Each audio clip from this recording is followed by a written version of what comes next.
What is up? My name is Cooper Neal. That is Jaret Bennett, and we love drafts.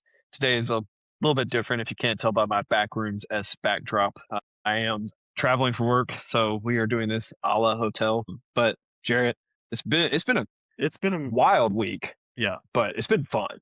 This How has you doing? been really fun last couple weeks. The NBA trades galore, and we'll get into all of them. We've had the draft, which was crazy, one of the best draft classes ever, and we've had the World Cup going on, which has been an incredible World Cup. I think it's been great. As of recording, my Ivory Coast guys just got knocked out by Norway, sadly, but It happens. it's Unfortunately, been Netherlands got knocked out by Morocco, but I mean, I won either way. So like, yeah, both of them, and you got an extra point because it was a shootout. kind of wanted Netherlands though because I thought They Netherlands had a better had a chance of better going. team, so Yeah. like they could have went further. But They it is parked what the it is. bus for some reason against Morocco, and their coaches They resigned parked the bus because of for that. like 80 minutes. Yeah, Yeah, they parked the bus for 80 yeah. minutes. Their coach just resigned today, so Yeah, but basically said, I will say yeah, this: I've never watched soccer before, but this World Cup has been awesome. Granted, I've had bragging rights involved, so I think that played a little bit part of it. But I've that's watched a lot of games soccer when you or have matches. a Excuse me. vested interest is Yeah, awesome yeah, because it is constant tension because goals scored completely change the entire game. It can happen at any time. That is what makes it great, and just the nonsense that goes around with it. Anyway, well, and I think also the misconception that I had, I thought soccer games were super long, even though they're really not. They go by super fast if you think about it in the grand scheme of things. And also the theatrics that goes in to soccer, they flop. Well, they don't flop. They do get hit, but the way they yeah, sell the lightest touches is beautiful. But all that aside, shout out the World Cup. Before we even get into this, I was telling you, like, these rosters while we're recording, nowhere near complete. There is a bunch of things that are still going to go on. Like every team has, in my opinion, very weird fits at the moment. And, they could go into the season without. I highly doubt it. I think there's still a lot that's about to go on. So I wanted to preface that. And also, with the way that college basketball landscape has changed due to NIL, I feel like you're going to see that reflected in our grades. Because I feel like I tried to be mean. I really did.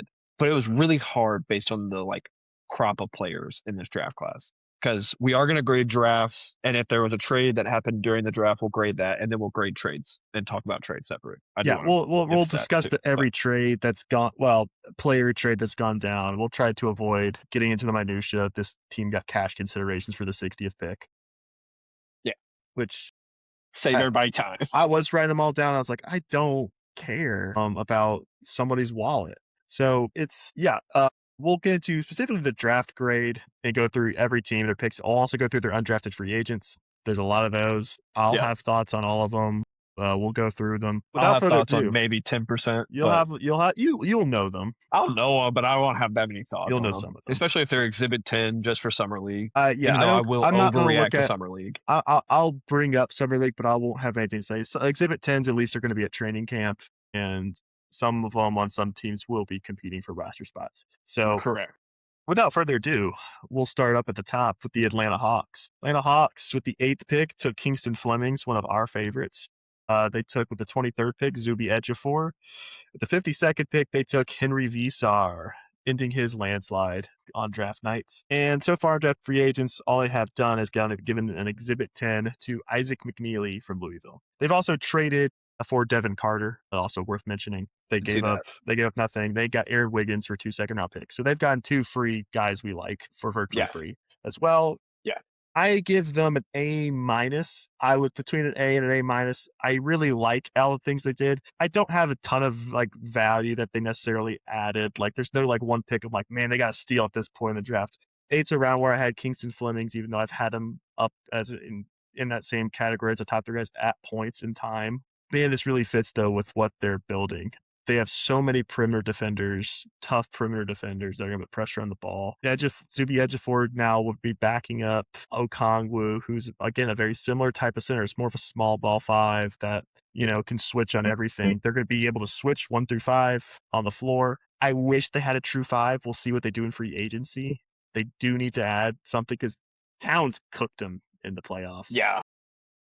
That's why I didn't have Mara as a top 10 prospect, but I understood why people were mocking Mara to the Hawks of like, he doesn't fit what they do, which is why they need someone like him who because they're kind of zeroed in on one type of player at the moment. They need some different things. So I'm curious where you had the Hawks for this draft. What's funny is I had an A minus, but for honestly the same exact reason. I had Kingston Flemings here. Kingston Flemings at 8 made sense. I love Kingston Flemings. I love the fit with the way that the Hawks are built right now. And I also love the fact that he's going to be mentored and not had that much pressure on him early on by TJ McCollum. Yeah, I love that. I thought that was brilliant. My issue was Zuby Ejiofor, and that's not a knock on Zuby. I love Zuby Ejiofor. I picked him in our March Madness player pick. I like Zuby Ejiofor a lot, but the fact that Taurus Reed and Chris Sinak are both just sitting there, and I'm like, you take a swing on Sinak, upside swing, also can shoot the 3-ball, or at least is willing to shoot the 3-ball. But Taurus Reed would have made so much more sense to be like a true 5 for them. And I would have loved that so much more. And again, that's not a knock on Zuby. I like Zuby. If you're wanting a small ball, high motor guy, I would have went Joshua Jefferson over Zuby. And that's just my feelings, which is why I was on A minus, because I like all the things they've done. They essentially got Devin Carter, who I really loved in that class, for free. He just had injuries, and then Sacramento is a dumpster fire, and we'll talk about Sacramento when we get to Sacramento. And then they got Aaron Wiggins for free because the Thunder are trying to get below the cap. I loved both of those moves. They also declined Kuminga. Thought was smart. Like they did, it was so close to an A, but it was the Zuby Ejiofor over Cam Carr, Taurus Reed, and Sinak, and those guys. They did go get Henry Visar, who is thought by many to be a first-round prospect, but he's an offensive-minded center. Correct. And they'll give them something. He might end up playing a decent amount this year, even as a 52nd pick. We'll see what kind of contract they give him. I could see him being like 15 to 18 minutes a game for them. My opinion was, like, yes, he went 52, but it sounded like he had a promise, and the Hawks just said, don't worry about where you get picked. We're going to go up and get you whenever we can. Yeah. Because he was telling teams not to draft him. So clearly there's something there. Yeah, he's a borderline first-round talent. McNeely, they need shooting is the other thing now that they're going to start needing to get. Because, they can go 5 out right away with their starting lineup. Right, with McCollum, Alexander Walker, Jalen Johnson, Dyson Daniels, and Okongwu. All 5 of those guys can shoot the ball. Not one of them, besides McCollum, but Flemings is not that. McCollum can. McCollum straight up can. But let's replace McCollum with Flemings real quick. Flemings can shoot, but he's not really a 3-point threat. Yeah, he's not what I would deem a 3-point. And they have a lot of drive and kick guys without excelling from the 3-point line. I think McNeely might end up making this roster just because of that. He might. He does one thing well, and that's shoot the ball. He's not amazing. I had him 123rd on my board, which, yes, we'll be getting that specific on some of these Exhibit 10 guys. But yeah, he'll shoot it. He can shoot. And maybe I can definitely see that being a 2-way. I could for sure see that. He might get a chance at a 2-way because of that. I don't know exactly who they have under contract as their 2-ways yet, but overall, I like the direction of the team. They have their number 1 guy in Jalen Johnson. I think he is one of the most underrated players in the league. I don't think people realize just how effective he is as like a triple-double guy that can lead this team defensively. The perimeter defense is incredible. That plays well in the playoffs. It would have had they not run to a top-tier center that could take advantage from inside and outside. All ranges. Yeah. Right now, that's the only need they need to fix. And from what I would think, I don't know off the top of my head how much cap space they have, but they should still have some room to try to see what they can do to add. I mean, Mitchell Robinson's available. I don't hate it either. Like, I'd actually love it. I think that's a really good fit. He slotted a different look from Okongwu. Yeah. Because that was my thing with Zuby, like, to circle back to that one last time before we move on. Zuby and Okongwu, in my eyes, are kind of similar. I mean, Zuby's not going to shoot the 3 the way Okongwu is kind of formed that, but like, they're both smaller centers who are motor guys, but not really going to stop a 7-footer, in my opinion. Like, they'll do their best, but they're not going to do it every time, which is kind of what their downfall was, which is why I was like, man, Taurus Reed's right there, and you just let him fall to the Spurs, which we'll get to them. But I think you and I see the Hawks eye to eye. A minus. I think that's very fair for them. And the front office, I've generally liked what they've been doing for the last 2 years since they moved off of Trae Young. Yeah, and outside of Ricochet. The Boston Celtics up next. They, with the 27th pick, took Chris Sinak Jr., and with the 40th pick, they took Dylan Mitchell, and they signed undrafted free agents Milos Uzan and Tucker DeVries, both under Exhibit 10 contracts. I feel like this one's almost incomplete due to the We're waiting on Jaylen looming Brown. because I just think that's so dumb. But I mean, here we are. Yeah. You can't take it back that now that you offered him in a trade, but you were willing to give up the guy that I mean averaged almost 29, 30 points for you last year, but you weren't willing to give up Hugo Gonzalez. That's where I'm just like, it's Giannis. Hugo Gonzalez is growing trees. Just move on. But I like Chris Sinak, and I kind of like the fit here. Like really? if there's a team that's been really good at developing certain players, I feel like the Celtics have done that. And Chris Sinak, high motor, I think he's really good defensively. He's willing to shoot the three ball. It's not always going in. And this is why I'm low on this pick. And I knew you were low based on the fact that I just heard the way you phrased both of the players they got. Because Dylan Mitchell cannot shoot at all. No, but he'll do everything else. Shoot, but he'll do everything else. And I feel like it's a Josh Minot replacement. Yeah, and I feel like these are rotational replacements, but specifically with Sinak, maybe this guy could be more. It's insurance if they have to deal Nehemiah Queta, potentially. I hope they don't have to do that, which I think Queta was great for them. My issue with this, and I gave him a C-.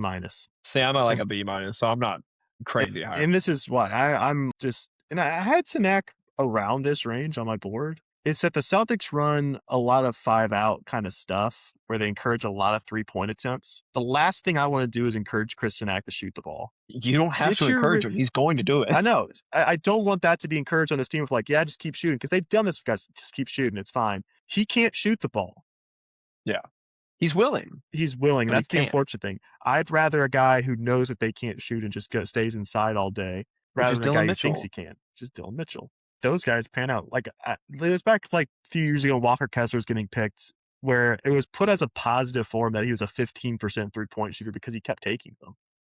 I'm like, no, he should never shoot a three. He actually, this past year in his 5 games, was actually like knocking him down. But I guess it's a sign of development. But Sinak taking mid-range jumpers, I mean, if they are able, I trust Joe Mazzulla enough as one of the 3 best coaches in the NBA, possibly the best coach in the NBA. Possibly, yeah. To develop him and figure out, a role for him, because he's an athletic freak. He's 6'10" with a 7'5" wingspan. Yeah. And occasionally high motor. It did kind of come and go. It goes in and out, yeah. But Kelvin Sampson was great for him to just scream at him from the sidelines to go grab an effing rebound. You would hear that a couple times per game. And then he'd go grab every single rebound on the court. So it's a good upside pick, and that might just be all they're doing here is, hey, this is the best upside we're going to get at 27. In that sense, I like it. I could move the grade up. But the Exhibit 10 guys, Uzan, I don't think is any sort of NBA player. Tucker DeVries, I don't either, but he also kind of tracks with like their Celtics type of into bench guy, like a Baylor Shireman type. Yeah.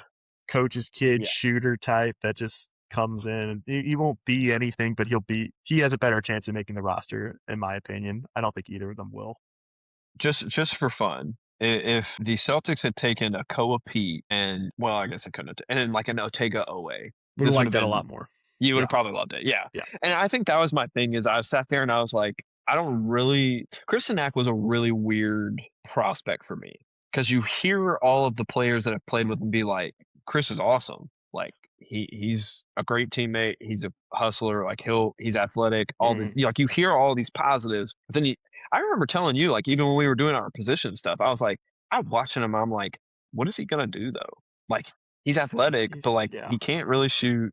He shoots, but he can't. It was like me out there just hoisting him.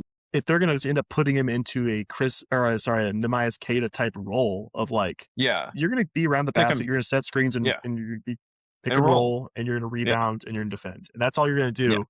And maybe he can excel at that. But stop popping. You can't pop. Yeah. To me, if Al Horford was still in this building, man, I would love it for him. Specifically for him. Yeah. Specifically for him, because I would have loved that. But like, I'm with you. I like Queta a lot, and I thought Queta was a really, really big bright spot for the Celtics team. And I've liked Queta for a while. I remember watching him in college. But like, if he can learn, like my skill sets at this very moment are pick and roll, athletic rebounder, and focus on that, I like it. If he tries to keep hoisting them, then I'm probably pushing my B- down more closer to where you are. But I thought it was C to B- range, and I was like, I'll be nice with the Celtics. Celtics somehow always win in drafts, like they always do. Yeah, this even if probably I ended up hate working it. out awesome for him. So Yeah. that moves us to the Brooklyn Nets. Yeah. Who with the 6th pick took Mikael Brown Jr. With the 28th pick, they took Joshua Jefferson. And with the 43rd pick, they took Tyler Bilodeau.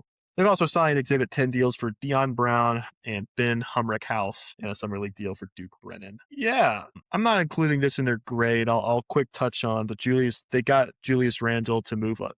They gave up Nick Claxton and got Julius Randle in order to move up from 33 to 28. And they used that on Joshua Jefferson. I like that part of it. I like that.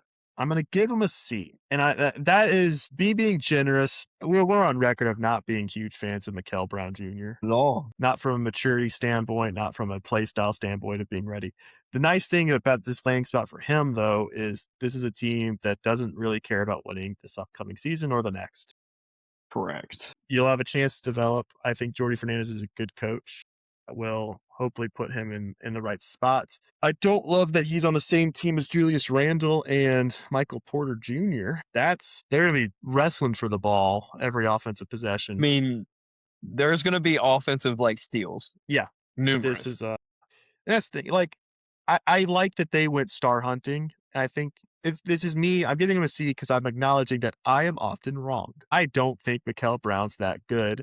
But a lot of people think he has an incredible upside. Maybe he does, and I'm just wrong. I can understand the logic to that point, which is why they get a nice solid C. They could have done better with this pick. I would have taken A cuff for what they're trying to do. Just a better prospect in every single way. Thank you. I would have taken Kingston Fleming's, just a better prospect in every single way. Well, I guess you might value the shooting of Mikael Brown as a potential star more than Kingston Fleming's, but yeah, it's not promising. And who was the player that got in the second round? Tyler Bilodeau from UCLA. He can shoot. That's what I thought it was. He can shoot, but that's it. Yeah. He's a traffic cone on defense. But then again, there's been guys like that have lasted a really long time in the NBA. The Nets love traffic cones right now. So I know. Or Jordi Fernandez. I really I'm giving it a D+, and the only reason it has the plus attached to it is because of how much I love Joshua Jefferson. I hated, and I mean absolutely despised, the Julius Randle trade. Because you gave Nick Claxton, who I like better than Julius Randle at this current moment in the period. I don't even have a rebuttal for that. It's just period. I like Nick Claxton a little bit better. Even though Nick Claxton, from that peak where he was being talked about as getting 3 first-round picks if he was traded, type player, to where he is now, is a very drastically different player. He's settled into what he does. And I think the fact that the Bulls got him as a stopgap center for nothing is great by the Bulls. For Mahamadou Gay. I stand by what I said. Joshua Jefferson is a great replacement. They have Uno hustle guy. My issue is the fact that you drafted essentially the same guy that you just cut this past season because he does not really pass or play team basketball, i.e. no defense, and he chucks it in Mikael Brown. And I'm with you. If you're wanting a star potential guard who can score from anywhere, I'm taking the bet in Darius Aiko. I would take that 10 times out of 10 over Mikael Brown. Now, you can sit here and argue the size of Mikael Brown a little bit over Darius Aiko.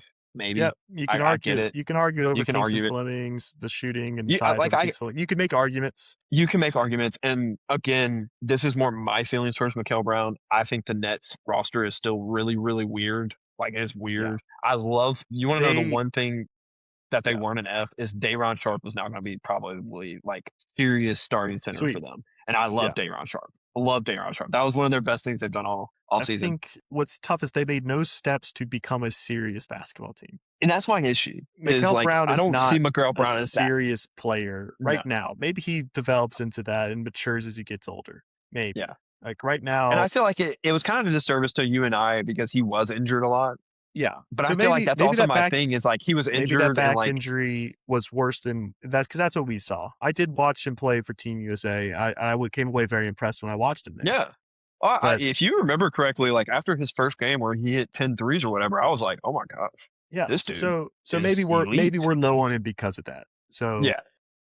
But because I feel like there was more of the bad and not productive versus the few games where, he had 7 or more threes. I feel like there was way more of that. And if you can get it closer to the even where he's shooting 38% and he's obviously a volume guy. Like, okay, Yeah. like if he has Jaylen Brown type upside, I'm all over that. But I don't see it personally. Yeah. The big thing is I don't get why, going into that draft, we're picking 6, which means we're taking a point guard. We're getting one of Wagler, Brown, Acuff, or Flemings. Who take your pick. We're taking a point guard. All ball dominant guys. So let's go bring in Julius Randle, who's going to take the ball out of their hands. That makes keep no Michael sense. Porter Jr. on the team. Let's keep Michael Porter Jr. We'll see. Well, we'll see if that continues. Yeah, but at least they didn't get Austin Reeves. At least that didn't happen. At least they didn't pay Austin Reeves what the Lakers paid. I don't think I understand. Let's move to happier teams real quick. The Charlotte Hornets, who I think there are some Hornets fans really upset, but they got a new fan. We're not two of them. We got 2 new fans. We got 2 new fans. With the 14th pick, they took Hannes Steinbach, one of our favorites. With the 18th pick, they took Christian Anderson, one of our favorites. They signed us 2-ways, Michael Ajayi from Butler, who I really liked. They signed 2-way Kylan Boswell from Illinois, who I loved in the pre-draft process. In Exhibit 10s, they signed Max McKinnon, terrible player from LSU. Wyatt Fricks from Marshall, I believe, whatever. And Latrell Whitesell Jr., who's 35 years old from Alabama, as Exhibit 10s. Though they're not. Who cares? They made trades. They sent out Miles Bridges, a 2029 first and a 2027 second to get Grayson Allen, Royce O'Neal, and a 2033 first. And the big one that everyone's talking about still, they traded LaMelo Ball and Josh Green to the Timberwolves to get Naz Reid, a 2033 first round pick swaps from 2028 to 2030. So 3 pick swaps in there. Yeah, and 2029, 32, and 33 second round picks. It's a lot. This gets an A++ for me. Yeah. I understand why you're like, people are upset, like, hey, we just made a big run late in the second half of the season. Why are we trading our star player? There's a lot of, this is the Hornets saying, this has been said by others, they didn't want to be in the LaMelo Ball business, which they know more about what's going on behind the scenes than anyone else. And they're saying, we're going to get out of this. We're going to cash in now, as far as before something else happens. It's like, we're Grizzlies fans. We would said in hindsight, knowing what we know now, we would have cashed on Ja years ago. 2023. Exactly. Would have cashed in then, before more stuff kept happening, before more injuries. LaMelo Ball has been consistently unhealthy throughout his tenure. Mm-hmm. There's been, we can get into his driving and all that. That's happened off the court. And that behavior, that's very concerning. But they got a healthy season out of him where the team got hot and was winning some games. So he had a lot of buzz. So his value was at its peak from what it's ever been. Reports were that he was untradeable a few years ago. So his value is at its peak. They didn't turn around and say, oh, his value, he's good now, so we'll keep him. No, they said, we're still going to stick to plan. His values, he's recouped his value, dish him off. You get a good player in Naz Reid, you get a bunch of picks. I think pick swaps with the new lottery odds are going to be huge. Huge. Like, it's difference of, oh, we're going to have more picks that just better shots of lottery. No, now you're just rolling with advantage if you have pick swaps. Yeah. Which is, I love that. I caught it. I loved it. That could be terrific. And granted, neither one of those teams might end up in the lottery. The Timberwolves might be headed that direction. So you don't know. They're making a serious bet that Anthony Edwards might say, I want out in the next 2 or 3 years. That's possible. That's very possible, especially if you can't stand LaMelo, which is also possible. As far as the picks, we'll talk about them and when we get to the Timberwolves. That doesn't get into our A++. They also got rid of Miles Bridges, which we that's well documented. The off the court stuff with them. Yeah, good players back in that. That's not even going into the A++ grade. That's all. This is just based on the draft, because this is just based on the draft. They took Hannes Steinbach at 14. I had him 10th on my board. A potential all-star level center. They needed a center. Moussa Diabate was great for them. But he's still probably more of a backup center. He's limited offensively. You get a guy who can come in and be a 20-10 guy in the next few years. Absolutely. They're going to need star power because right now they're saying we're building around Brandon Miller and Con Kneppel, who I like both of them, but neither is the guy who's going to take you to the championship. So now you got to find that guy. Could Steinbach be that? Probably not, but another really good piece. Maybe the plan is we're just going to have enough really good pieces. That works out. I think Christian Anderson, another potential high-level starter, maybe potential fringe all-star. Yeah. Awesome shooter, great playmaker. And then you made my 2 favorite two-way signings that have been made. I like Michael Ajayi as a small ball. He's a small ball 5, and that he's like 6'5". Really, he's been listed as a shooting guard, but he averages like 10 rebounds a game. That's all he does. He can't shoot a lick. But Kylan Boswell, guard, long, Boswell. Tons of assists in the scrimmages, pre-draft scrimmages. great defensively, can shoot. I wouldn't have been mad if someone had taken him in the first round. Yeah. The guy, he'll I'm find his shocked he way into didn't the league. go. He'll Yeah. find his. You knew going in he was going to find his way into the league and finding a role in the NBA. This is now the Hornets have been a fun bad team for a while. This is now a serious team. You got to look out for the Hornets. They're going to win a lot more games in the next few years than they have previously. They might not be as fun to watch. Yeah, they might want to move them down the league pass rankings, but this is now a serious team, and they continue to sound like they're making good moves. Could Jaylen Brown be a potential target for them? I think that's in the cards. Makes some sense. Like that could be your number one, possibly. Yeah. He would fit there more than other places that could be looking for that guy. Yeah. So for sure. Yeah, I mean, I've held it in. This draft was beautiful. That's all I'm going to say. It's an A++. They have my highest grade. The reason I'm emphasizing the extra plus, they had my highest grade. Getting Steinbach and Christian Anderson, two guys that I adored. I mean, I've adored both of these guys since you put me on them. This is seriously, like I went out of my way to watch them play basketball, specifically Steinbach, because his team was horrendous. But there's no world where I don't see him every time you look up in the box where you're like, he has 14 rebounds? How? I don't even remember him getting on. Like he's going to be a magnet, which is exactly what they needed. This is now Steinbach as the starter with Diabate as the backup with Kalkbrenner breaking case of emergency, which is beautiful for Kalkbrenner. I love that way more than Kalkbrenner being a meaningful minutes guy, in my opinion. And that's not even talking about their trades. Fun fact, there have been 4 players to go for unprotected first-round picks this cycle. 4. Giannis, Kawhi now, LaMelo, and Miles Bridges. Just think about that. The Hornets have been one of the 3 teams that have collected unprotected first-round picks for their players. They did give up one in the Miles Bridges trade as well. They did give up one in the Miles Bridges trade, but I think with them, I think they're going to be good. Like, I really do. So I think that was to them, they were like, I'll bet on the Suns by 2033 not having Devin Booker anymore. And they're probably not going to be good because I think we'll get to the Suns. I think that was lightning in a bottle last year, and I really don't see it being awesome again. I really don't. But I just love what they did. You and I both see LaMelo in a very similar light, and I will hit more on that side of the trade when we hit the Timberwolves or the Trailblazers because that's who I will be comparing it to. LaMelo has been someone that they have not wanted for a really, really long time, but he was untradeable because his asset, he was in the Ja Morant department. Ja Morant was untradeable at this point to the point where we had to take a 32-year-old bad contract and a guy that the Trailblazers have given up on because he shoots 20-something% from three. Like, that is what that warranted. And if they had traded him, then that's probably what they're getting. But instead, they waited until the first time ever that he's played over 40-something games. And their peak was getting blown out by 31 to make the playoffs as an 8 seed. I think that's brilliant. I don't understand what people are. They were the most fun team. Sure, they were the most fun team. Like, LaMelo is a tremendous creator. Yeah, he's an offensive weapon. He's an offensive weapon, but the best thing you could say about him is he's not a serious player. No. This is good player on a bad team kind of guy. And I know he raised them. Like, he's a big reason they've made the play-in 3 times in his career. He has been garbage in every single play-in game. I know he hit the shot, but like to get to the next one though, that's my issue. To get to the next one, and he was terrible before that. When the defense tightens up on him, and he's bad. He's and the game really, really matters. He hasn't delivered at any point. There's a difference between somebody that has been good for a really, really long time versus someone that has been consistently winning for a very, very long time.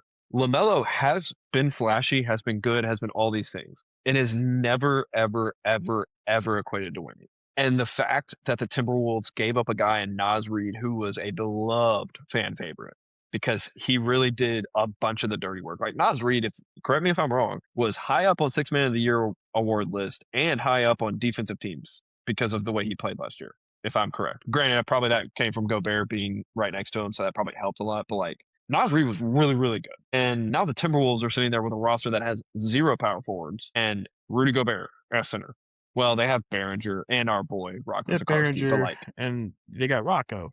But they're moving towards Jaden McDaniels at power forward next year, which is I love Jaden McDaniels being on the wing. I love him guarding 1 through 4, which, I mean, I guess 4 is power forward. But anyway, that's talking about the Timberwolves. I thought the Hornets They flat out stuck to their guns. They said, we've been wanting to do this for a really long time. Let's do it now. And they got their 2 cancers. I mean that in the nicest way possible. I told you and Isaac, I just moved to Charlotte. I was like, I'll never root for them. As much as I love Concanepple and as much as I like Brandon Miller, I'll root for them because I do not like LaMelo and I can't root for Miles Bridges. Well, they're gone now. And I can root for Grayson Allen. I've done it once before. If we're talking dirty players, I think it's going to be an interesting team. I think they're not done. But also the fact that even if they are done, let's just talk as if they are. I don't think they are, but let's just talk as they are. You're kind of getting some box score production, maybe a little less in the playmaking, but definitely in the scoring and the efficiency in Kobe White as you were LaMelo for a fraction of the price. And he's literally beloved in North Carolina.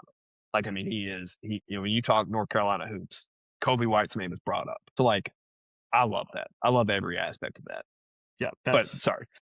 That's my. I think it works. I understand again the hurt feelings that some are going to have about it, because I'm sure there's many that became Hornets fans because of LaMelo. Sure. If that's your prerogative, you're wrong, but sure. That's your. I won't judge you, but yeah, it's bad decision. Anyway, we'll move to the Chicago Bulls, another organization out of nowhere becoming competent, becoming smart. With the 4th pick, they took Caleb Wilson. With the 15th pick, they took Dalen Swain from Texas. They've signed Jalen Sellers and Toby Awaka as 2-ways, and they've signed Donovan Atwell and Houston Millett as Exhibit 10s. They traded for Cam Jones. They traded 30th pick for Cam Jones in future swaps. They've already waived Cam Jones. Yeah. And they got Nick Claxton for Mohamedou Gay as part of that 3-team deal. They got Nick Claxton for free. I give them, just based off the draft, I give them an A-. I think Caleb Wilson, that's the right pick. I give you an A or an A+ for that. Dalen Swain, I was not as high on, but this is the pick that the Bulls have needed to have been making for the past 10 years, 10, 15 years, that they've not been making, which is, hey, this guy's just kind of good at basketball. Let's just take him.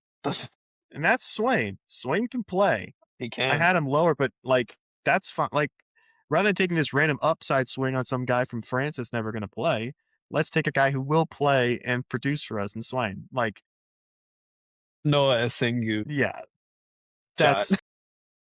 But, this is what they should have been doing for a while now. That's a guy who will... There wasn't anyone... There's the picks I would have rather them make. I would have liked Cam Carr here.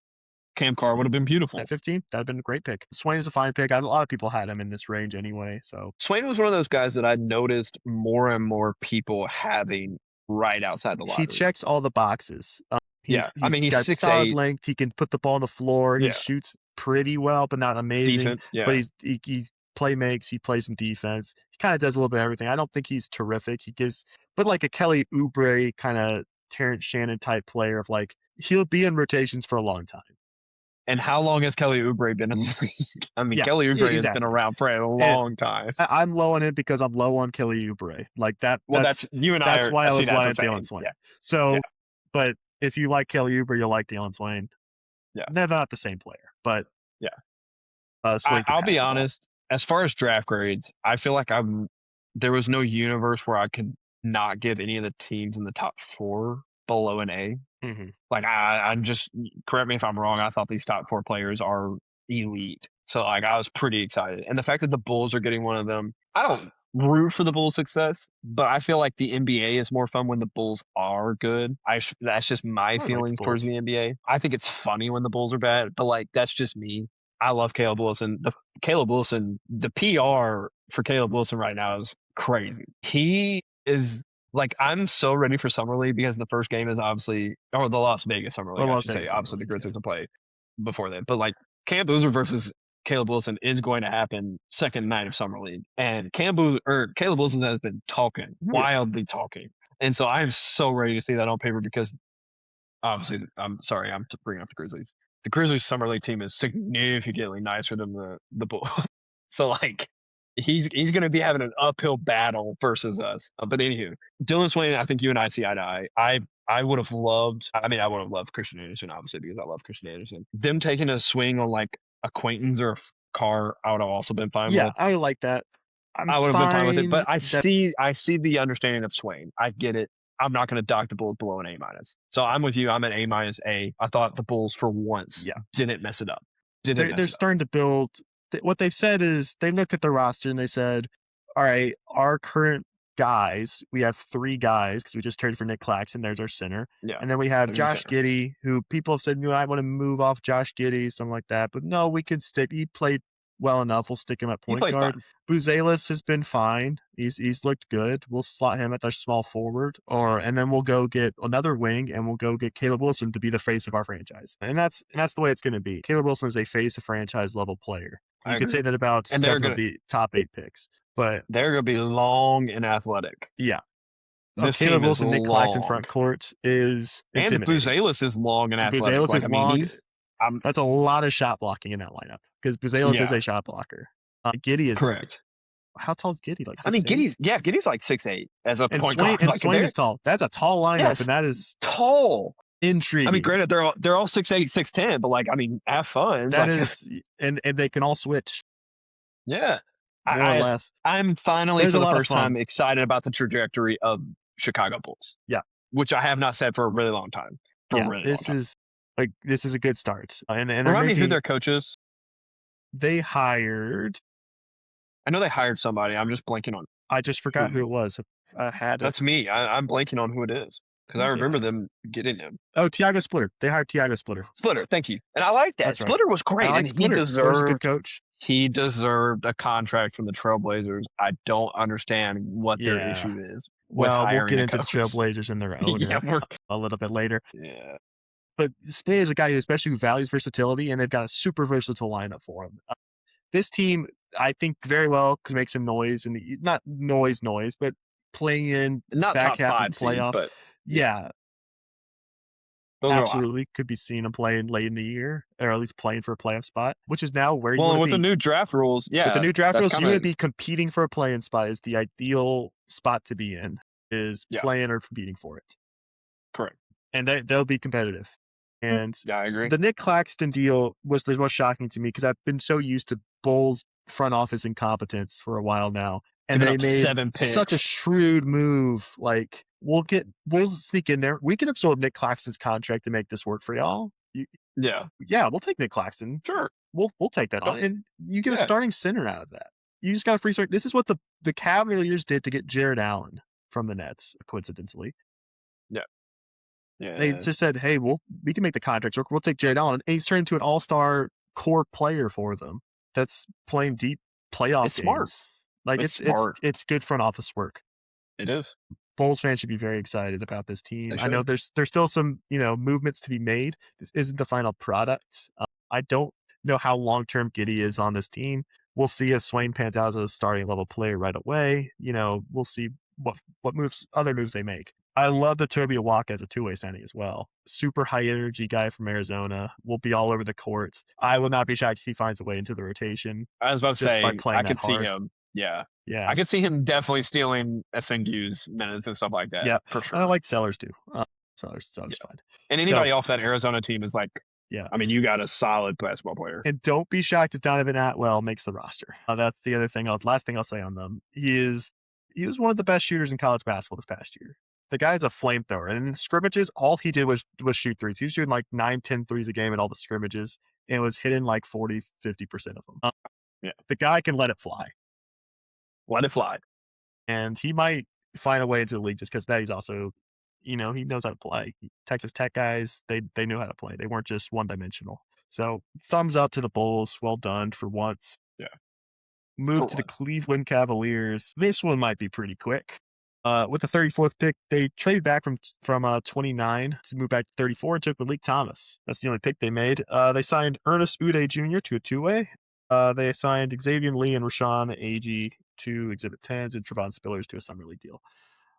See, this is why I'm glad that you have the actual bona fide trade things, because I totally thought Malik Thomas was playing with Darius Acuff in Sacramento. That's how wild that second round was. Yeah.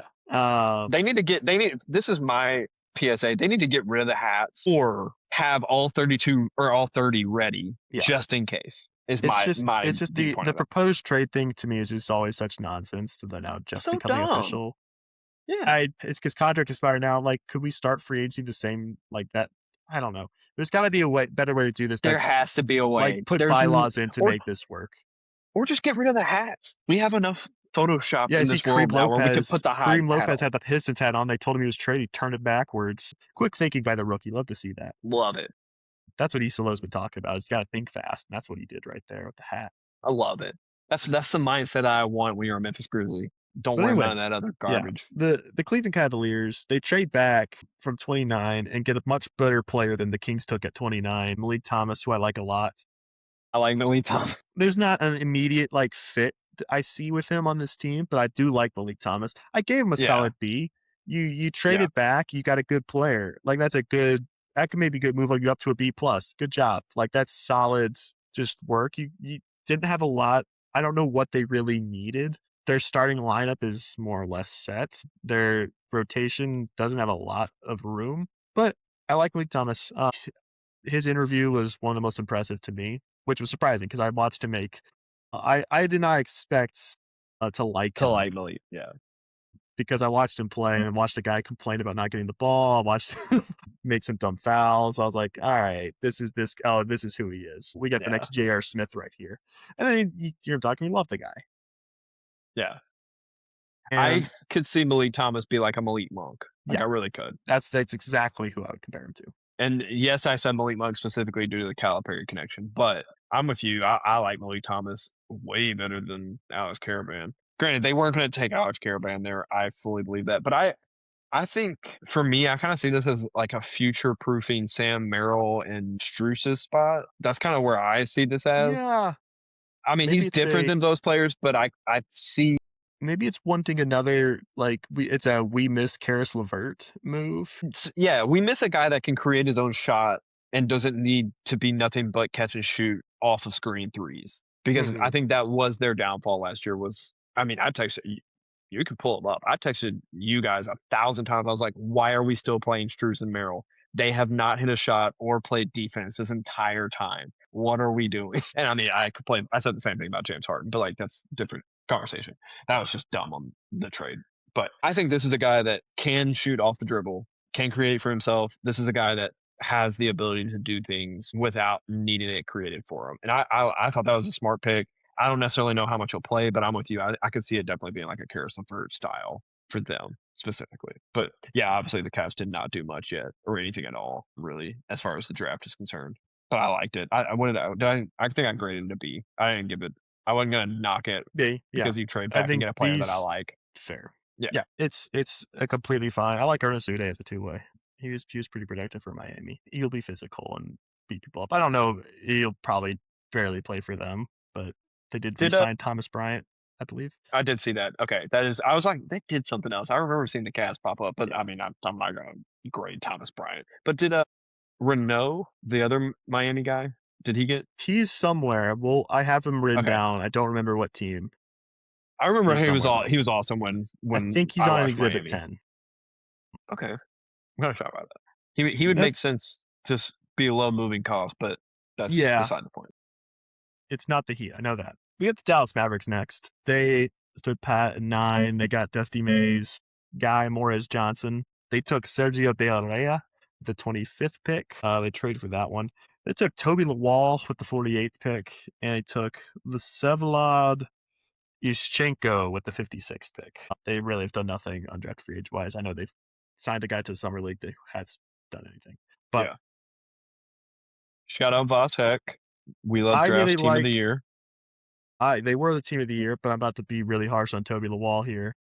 I bet you are. I'll start with them then. Toby Lawal became a draft prospect because he had a big vertical. At no point, as part of the evaluation of him as a prospect, did his basketball skill ever come up. That's because he doesn't have a whole lot. This is the next. He might be in the dunk contest, but he's not really. He doesn't do anything. The production wasn't there. He was like the 5th best player on his team at Virginia Tech, if that. Well, he was hurt, and then he was hurt played, a lot. It was back up. You got the next Jeremy Evans. Good job. Anyway, they got Morris Johnson at 9. I really like Morris Johnson. I think that fit is really intriguing with next to Cooper Flag. As another young piece. Probably could fill into that PJ Washington role pretty soon. I don't know how long he'll be with them. Sounds like PJ Washington is definitely a trade That guy. Seems like that'd be you could move him. I really am I assume they're still thinking we got Derek Lively to play center for us, but I don't know what this health situation is. I mean, I can see a world where they're like Cooper Flag at small forward, Morez at power forward, Derek Lively at center. And like which I said, that's what I'm imagining is their plan. That's what I also think I'm intrigued at the idea of a Flag at the 4, Morez Johnson at the 5 lineup. You don't want to start that way, but putting that lineup out there and just being able to just switch everything. Because that's the interesting thing with Morez Johnson is he can guard the perimeter. At his size, as a 6'9", 250-pounder with long arms, he can step out. His feet are quick enough to guard guards. There's a Draymond-esque aspect to his defense that is very intriguing. As well as just bring up his interior scoring and the motor he plays with. He rose up draft boards because he was like the best role player prospect there's been in a while. Like, this guy is a high-level role player on a championship team type guy. And that's not to say and I don't think that's a knock on somebody to say like, oh, they're a high-level role player on a championship team is like, that's what I would call Draymond Green or Dennis Rodman back in the days. They were stars because of how good in their role they were. Yeah. But well, and I feel like it's also they did fill a role. And it's also a knock on, like, people deem it as a knock now when you say they're a really high IQ player. They don't play outside of themselves. They play within their game. Like, I feel like that's a knock, but that's like one of the nicest compliments I give people. That's how you win championships. Correct. Who are the best players in the league right now? Shai Gilgeous-Alexander, Wembanyama, Jokic, and let's say Jalen Brunson as well. Let's say Luka Doncic. Let's take those 5. 4 of those are great because of their IQs. The only one that's not is Wembanyama because he's a freak, but he's also a pretty smart player. Yeah. And then if you even throw in you can throw in one other player that's not technically is Giannis, but Giannis is long and athletic and is a freak. Super long, like also smart player. Also brilliant. Super smart. The process, your ability to process the game to me is the biggest skill you could have. If you get sped up when you get to the NBA, those are the guys who get in trouble and are out of the league quick. If you don't process the game at a high level, which is why if we can tell a guy's smart and has the right mental makeup, we're going to be really high on him. Morris Johnson has already proven, any of those Michigan guys I don't think you go wrong with because they showed they could play championship level basketball in college, and they were playing NBA level basketball. Not to say that that's not me saying Michigan was going to be an NBA team. No. But like those were, as an NBA level front court, ready to go with Lindeborg, Mara, and Johnson. Yeah. That just teams could not handle. And they know how to bring it. And they're getting something good there. Sergio De La Rey, an unknown to some, he's a 6'6". Fran Fraschilla made the statement that he's not a point guard during the draft, but screw Fran Fraschilla. He is. Maybe he ends up being more a secondary playmaker, but the guy, he's 6'6" and he'll average 5 assists a game. He can also shoot 40% from 3. Some are really low on De La Rey. There are some. I'm not one of them. I was pretty high on De La Rey. I had him up at 21 on my board. The guy's got some game. And I think Euro guys will swing one way or another, which is being way better than consensus or way worse than consensus. He could be one or the other, but I liked him better than I liked Ben Seraph last year or Nolan Traore. He's way more advanced. He is older than they were coming out, but he is way more advanced and ready to play. Yeah. I liked him more than that's not saying much about Ben Seraph and Traore. I think some of the knocks on him would be like, he doesn't really get around people, but I'm like, well, but he also knows I like that he plays at his own pace and kind of just knows what he's doing out there. Again, high IQ guy coming in. Could play, I like as a secondary playmaker, and his size will allow him to both play with Kyrie or move into secondary playmaker role when Cooper Flag takes on more of the primary role in the future. Yeah. I really like that pick. I gave the Mavericks a B+. The only knock on them was that Toby Lawal pick, which was the guy I was saying this whole time. I was like, this guy's not an NBA player. Yeah. And I was going to knock anybody who took him, probably they probably knocked it out from A- to a B+, because it's 48. I don't care that much, but care enough. I care enough on principle that I'm going to knock him down. Yeah, I'm with you. I think I went B, and I know that there's a bunch of people that have been, I guess, weirded out is probably the phrase I'd use by the Morez Johnson pick. But I will also phrase this, and this is all I have on the Mavericks. They got Dusty May, who just coached Morez Johnson, and he had his pick of any of the Michigan guys, and he went Morez Johnson. That's all I'll say. And apparently the 2 guys that were rumored to be asked to coach the Dallas Mavericks were, dadgummit, who's the dude? Shire from Duke, and Dusty May. They were clearly going for a younger guy who has coached one of the guys on their team. And I'm with you. I think I like the pick. I'm intrigued by the pick. You already have your star in Cooper Flag. I think getting to play with Kyrie for Morez Johnson is a crazy fit right now. Like, I mean, it is an interesting fit just because I feel like, is a kind of a win now player. And their team is weirdly win now despite the fact that they were picking top 9. Yeah. Like, it really kind of is. So, I don't know. I liked it. You only got me excited about Sergio De La Rey when the Grizzlies traded back 3 times. So I don't know much about him, so I'm not going to speak on him. Toby Lawal, the only thing I remember about him is he can jump out of the gym. And that seems like the only thing that he can do. So, like, he can block shots if he jumps and times it right, and he can rebound if he jumps and times it right. And you typically don't want to have to phrase something if they time it right, because that just kind of means you don't have feel for the game and you don't have IQ for the game. But it's a second round pick, so I'm not really gonna. And Morez Johnson was picked a little higher than I would have liked. Again, y'all heard how much I like Steinbach, so like if you were wanting to dig, but he's just so different from Steinbach. The nice thing about Morris Johnson, because of how versatile a defender he is, he was going to fit wherever he went. Yeah. Braden Berry is probably who I would have taken. I liked Berry's. I had Berry's here, but I can't. I wonder if Berry's gets picked if Nate Mick goes 10 instead of 13. I think teams start calling calls to trade up. Yeah. At that point. So, yeah, I like it. I'll quick say on Mischenko. I don't remember anything much about him. I remember I had 78th on my board. I didn't dislike him. The numbers were good. I don't remember what the numbers were, but so he was a very forgettable player is what I'm hearing. He was kind of forgettable, but I remember watching him like, he's all right. You like him better than Toby Lawal? I like him a lot better than Toby Lawal. So maybe that's something. Yeah. We'll get to the Clippers later, but there is a reason I'm redoubling my Euro scouting efforts going into the season. For one reason and one reason only. There's one reason, is that there was one guy that I did not even have on my board that was taken. And now I will have a spreadsheet in the next month or two that includes every player in Europe that is aged 15 to 21. That is such a purely degenerate statement. We're on Croatia now. We're going through it alphabetically. Albania was fun. It's the fact that I already know that you watch so much overseas ball. I do. I've been watching the FIBA Under-17 World Cup so far, or World Championship so far. It's been nice. Yeah, in USA, like winning by 45 we're points. Destroying everybody. We can put some serious prospects there. I haven't been able to watch Team USA yet. I've watched Canada, I watched Lithuania, and China so far.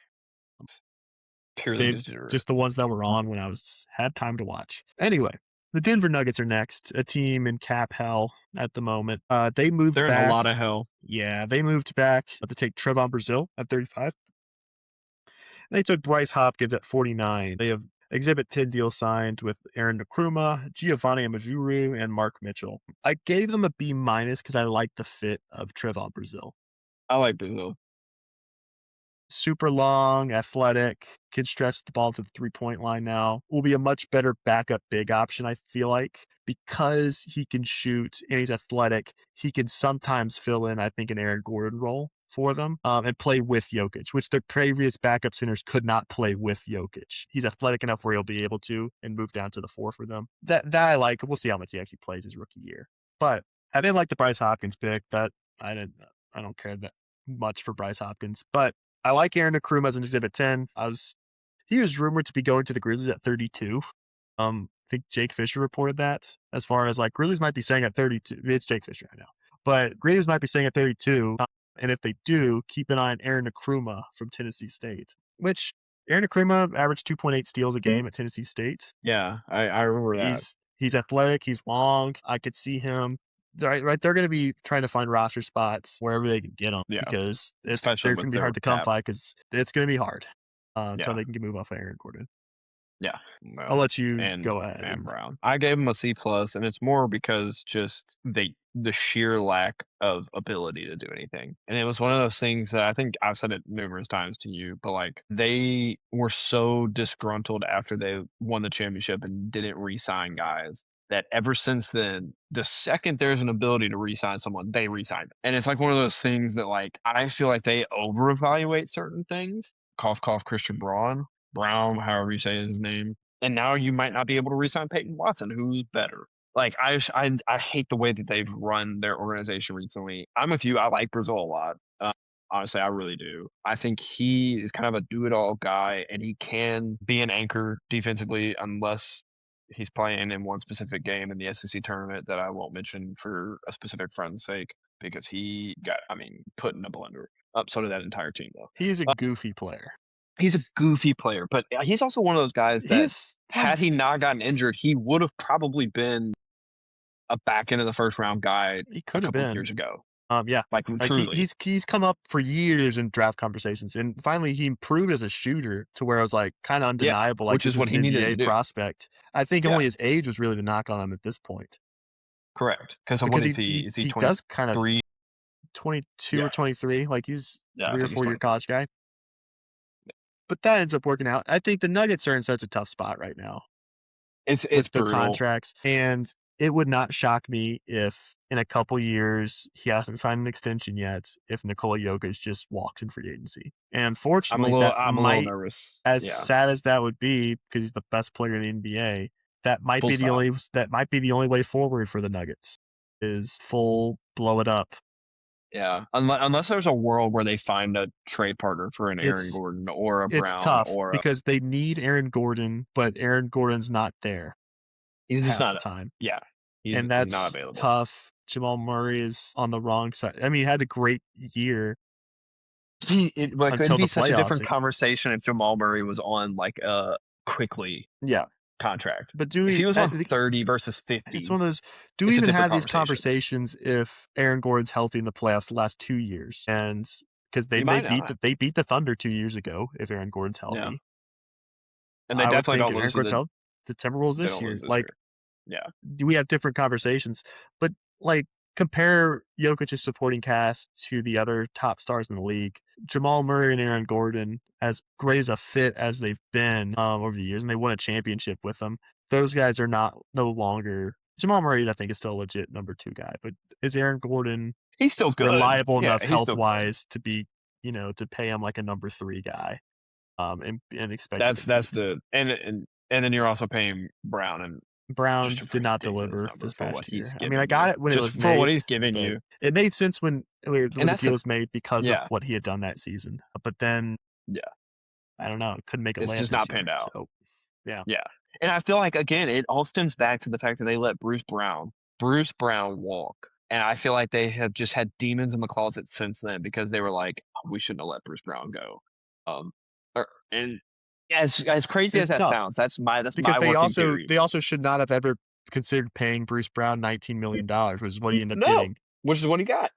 And it's like one of those things that I understood it at the time, and then in retrospect, the Nuggets have been like, we should have never let him go. Yeah, it's one of those. But we were never paying him $19 million. I don't know. There's ever been a right move for them to make. Like, man, you should have done this. Like, you shouldn't have done the Brown deal. Should have had a little more foresight than that, I guess. But I understood why it happened.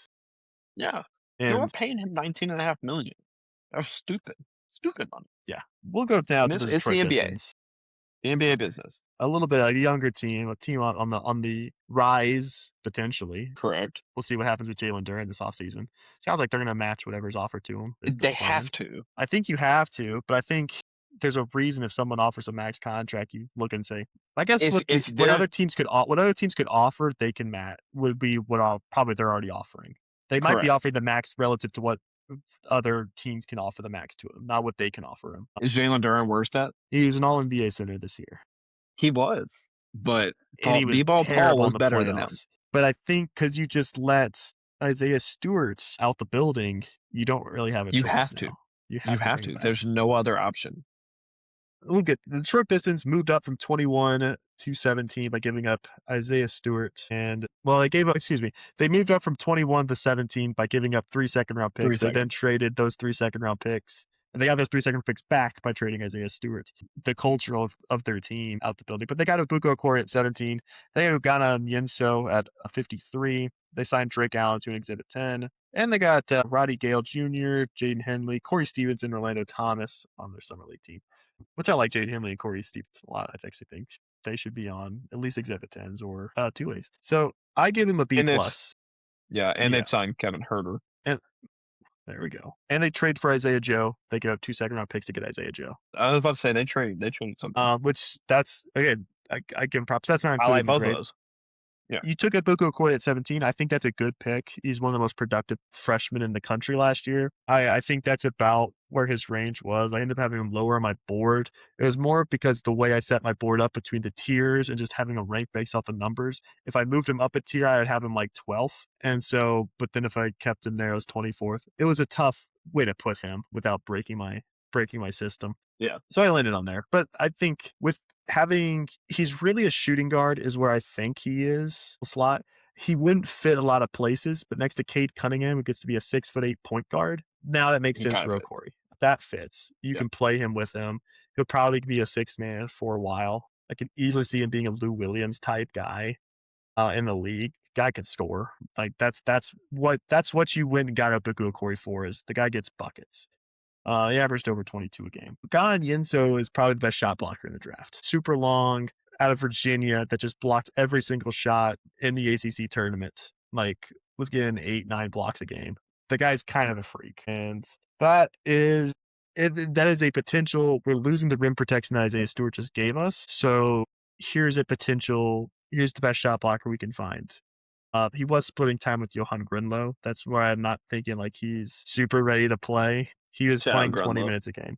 Shout out Grunlow, who was originally like a first-round prospect, except Onyenso kept outplaying him. Yeah. And then Onyenso is the one who's getting drafted. But I like Onyenso. I think what they did, they had to move off of Stewart based off the contracts, and you can't pay a guy $15 million that just got played off the court during the playoffs for you. And as sad as and what he brought and how much the fan base loves him and how excited Grizzlies fans are to be getting him, I understand that move wholeheartedly of like, I get it. Yeah, we'll move up and get our guy, and we'll get off this contract that is going to make things difficult given the Duran situation, given like just the deal of you can't pay a backup center $15 million. That's really hard to do and justify unless they're playing 20 to 25 minutes a game come playoff time, and he wasn't. Should he have been? Probably. He was in defensive, all defense running until he left the bench to go fight the Hornets, which Memphis is going to love him. I'm so excited for him. I will be getting a Beef Stew jersey. Yeah, but you got Isaiah Joe. You need a lot of things. I like it's a passing B+ of like, this isn't an A. You didn't knock this out of the park, but you know what? You didn't screw the pooch either. You did what you had to do. Yeah, and they did a good job. It's a B for me. It's not even a question. It's kind of curiosity. Is Ibeka Okoye not just a better version of Dennis Jackson, who you just paid? Different, but I get your point. They're different, but you see what I'm going at, like with the guy that could play role, next to Cade and the can role score. You're speaking of is that was kind of where I was like, when they came up, I was like, I wonder who they're going for. Like, is this like an Alan Graves, or is this like I don't even remember who, Phylon? I was like, I don't know. I was really like, Pistons didn't make sense to me. I was like, who are they coming for?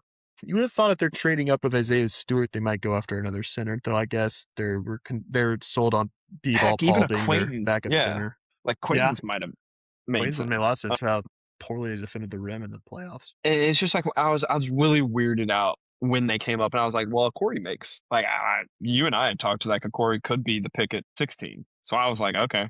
I was like 17 doesn't shock me, but I don't know. It was like one of those things. I was like, so does the guy that you just paid from a two-way, whose roller is fighting for who now? Because you kind of got two guys that, yes, they do it differently, but their roles are kind of in the same pocket. But I loved the Isaiah Joe for free, even though you gave up Isaiah Stewart for free. And I mean that in the nicest way. I love second-round picks because they do essentially just do this, where they get good players that just have to be on a different team because that first team can't pay for them. Because second-round picks are ammo. It's like it's enough. They're there to make the other team feel good about basically salary dumping someone else somewhere else. Exactly. I love second-round picks. But and then you got Kevin Huerter about too. So no, I know the Thunder feel great about it because they've been able to keep Hartenstein and Dort because of it. And I'm sure Kenrich Williams is probably going to be on a new team sometime soon too, because he's definitely getting traded for seconds. Yeah, no, I thought they did solid. I thought it was a B. I hate the fact that you have to give up your heart, but I mean, you gave it to the team that is like tailor made for Stewart. So like, I mean, I'm okay with it.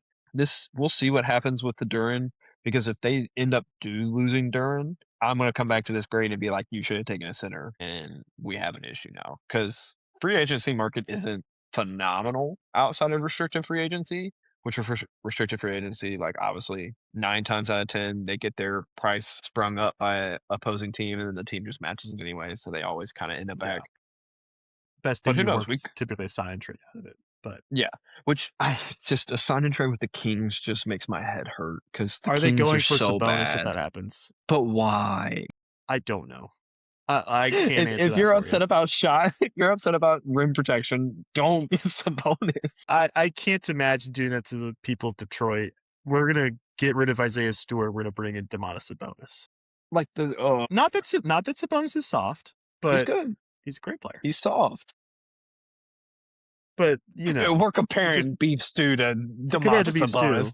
Yeah, he's soft. I mean, there's no one up there with Beef Stew. Beef Stew tried to kill LeBron. Sabonis got stomped on the chest by Draymond. There's the difference. And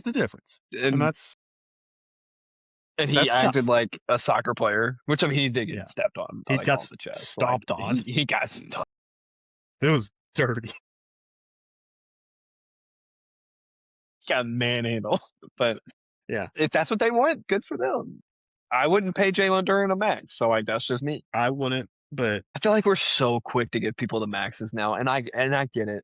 I agree that teams are finally starting to be with the aprons hesitant to hand out a max. Yes, which is because there's only a handful of players. Is this guy we can build a contender with? Is what the question is, and that's why you see. I think trades. We're seeing all these stars get traded around. Is teams saying, "I don't think we're going to contend with this guy, and let's move him." Sometimes they're right. Sometimes they're incredibly wrong, like the Mavericks with Doncic and Brunson. That's why they want to hand out. Yeah, and Brunson.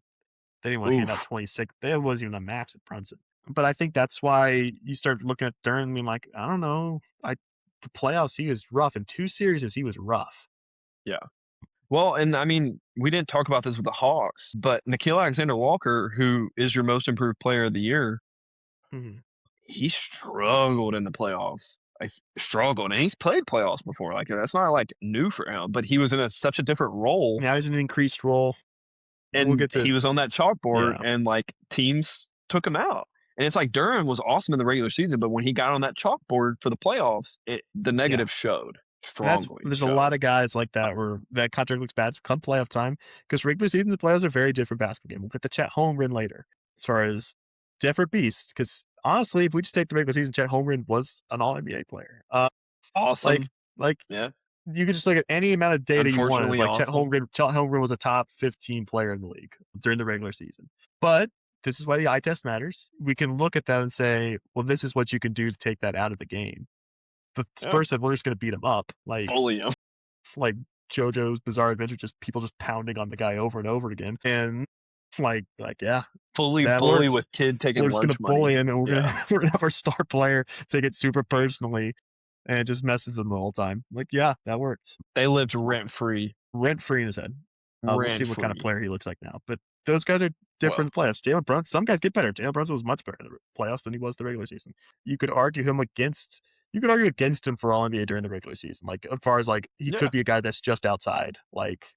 He was great, but the Knicks overwhelmed the regular season being a 3 seed. And you could... Well, and until this year, Jimmy Butler... Stuff. Yeah. Jimmy Butler's always been a regular season, doesn't do anything, and then, he does things, but just doesn't care. And then by the time playoffs roll around, he's an MVP level player. And speaking of the difference, speaking of Jimmy Butler and the difference between playoff basketball and regular season success, we go to the Golden State Warriors. Yeah. They drafted Yaxel Lindeborg at 11. Yeah, and they drafted LeJay Jones for some reason at 54. They signed Graham Ike and Nick Boyd through Exhibit 10s. I like both of them. And they got CJ Gunn, Reese Dixon Waters, and David Green on the Summer League. But that's not really what we're going to be talking about most. I'll quick go through my draft grade for him. I'll give him a B-. Don't care at all for the LeJay Jones pick, but it's 54. Who cares? And Lindeborg fits as far as you want a guy... They're gonna make Yaxel Lindeborg, the oldest player in the draft, feel like the youngest guy in the league on this team coming up. And Draymond's already threatened to beat him up. I love the hesitation to not say what you wanted to say. Yeah, it doesn't already look like a fit. Lindeborg's a bit of a goof, but I think he's a tremendous player. Yeah, he's great. Great size, great length, can do it all on the court. So without knowing what this roster is going to look like for the foreseeable future, that's the right guy to go with because he's going to fit whatever you do. But what are they going to do? God only knows. God only knows. They've retained Kristaps Porzingis for 2 years, $40 million. 40? That was interesting. Al Horford's coming back. That's interesting. At the ripe old age of what, 41 now? They'll have Jimmy Butler. I still have Steph Curry. And LeBron James has announced that he will not be returning to the Los Angeles Lakers. And he's saying he wants Rich Paul to receive all offers from teams that are interested so he can really weigh his options. But only one team seems to be operating with that knowledge before the announcement was made. Draymond Green declined his player option and is seeking a smaller contract, probably to return to the Warriors. LeBron James will likely be a Golden State Warrior this upcoming season. I would say 80-85% chance of that happening. Yeah. Small chances for the Cavs and Heat as small options, but I doubt it. And then every other team has Timberwolves say they want him. What? Bron ain't going there. Funniest option. Bron ain't going to play with him.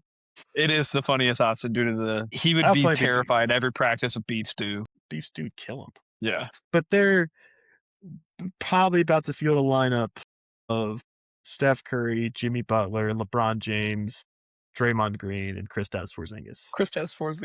Or Al Horford.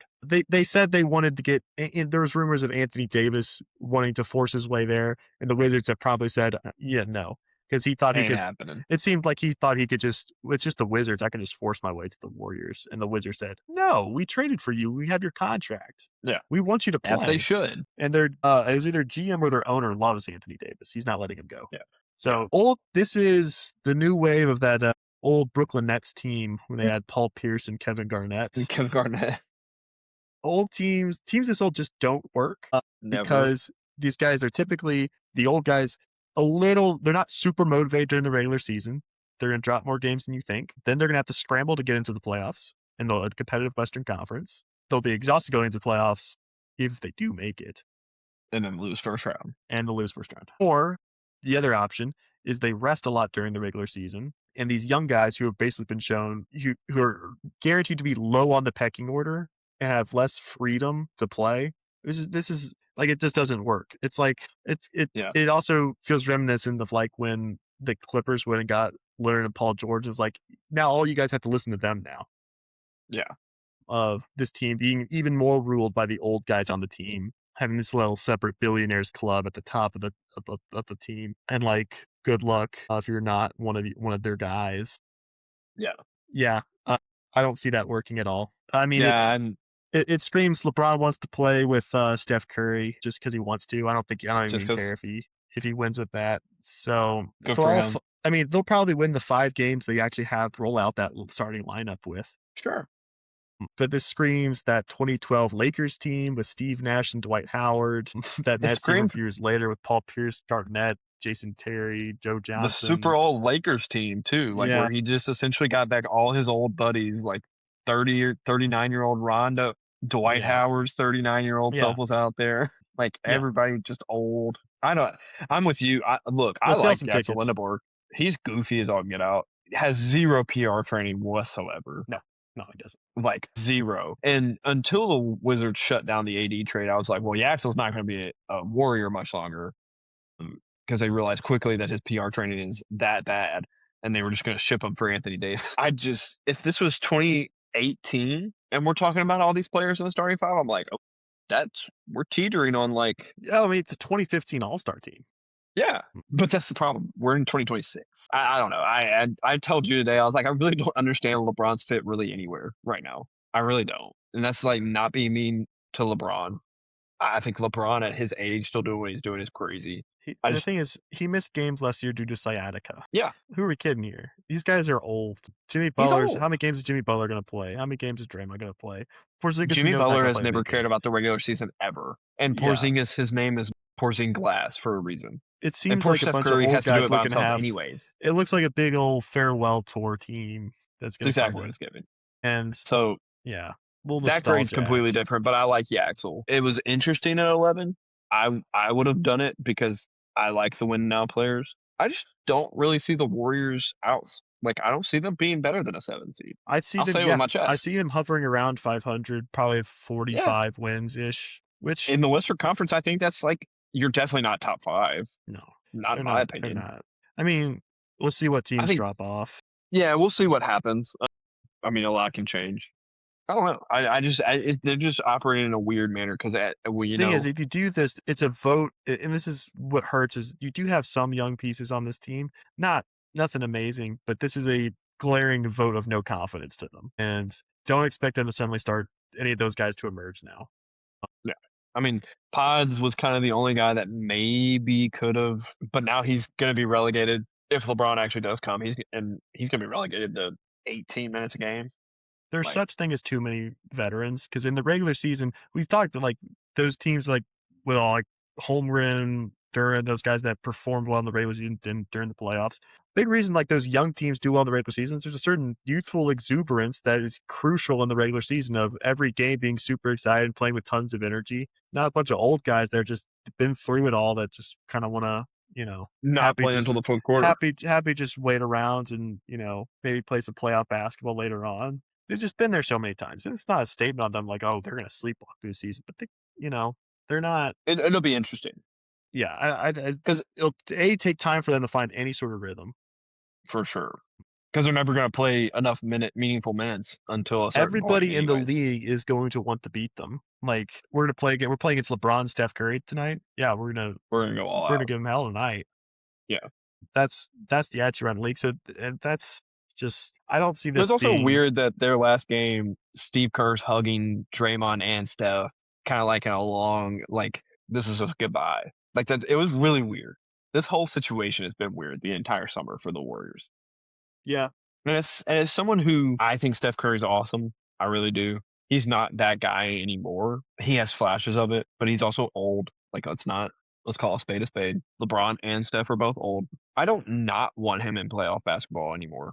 But the teams that they've just put around him recently have just been horrendous. And also, like, Jimmy's not even going to play for a minute because he tore his ACL late in the season. And no offense, Jimmy's not getting any younger. Like, recovering from a knee injury doesn't seem like it's going to, get quicker with how much age is on your numbers. So I don't know.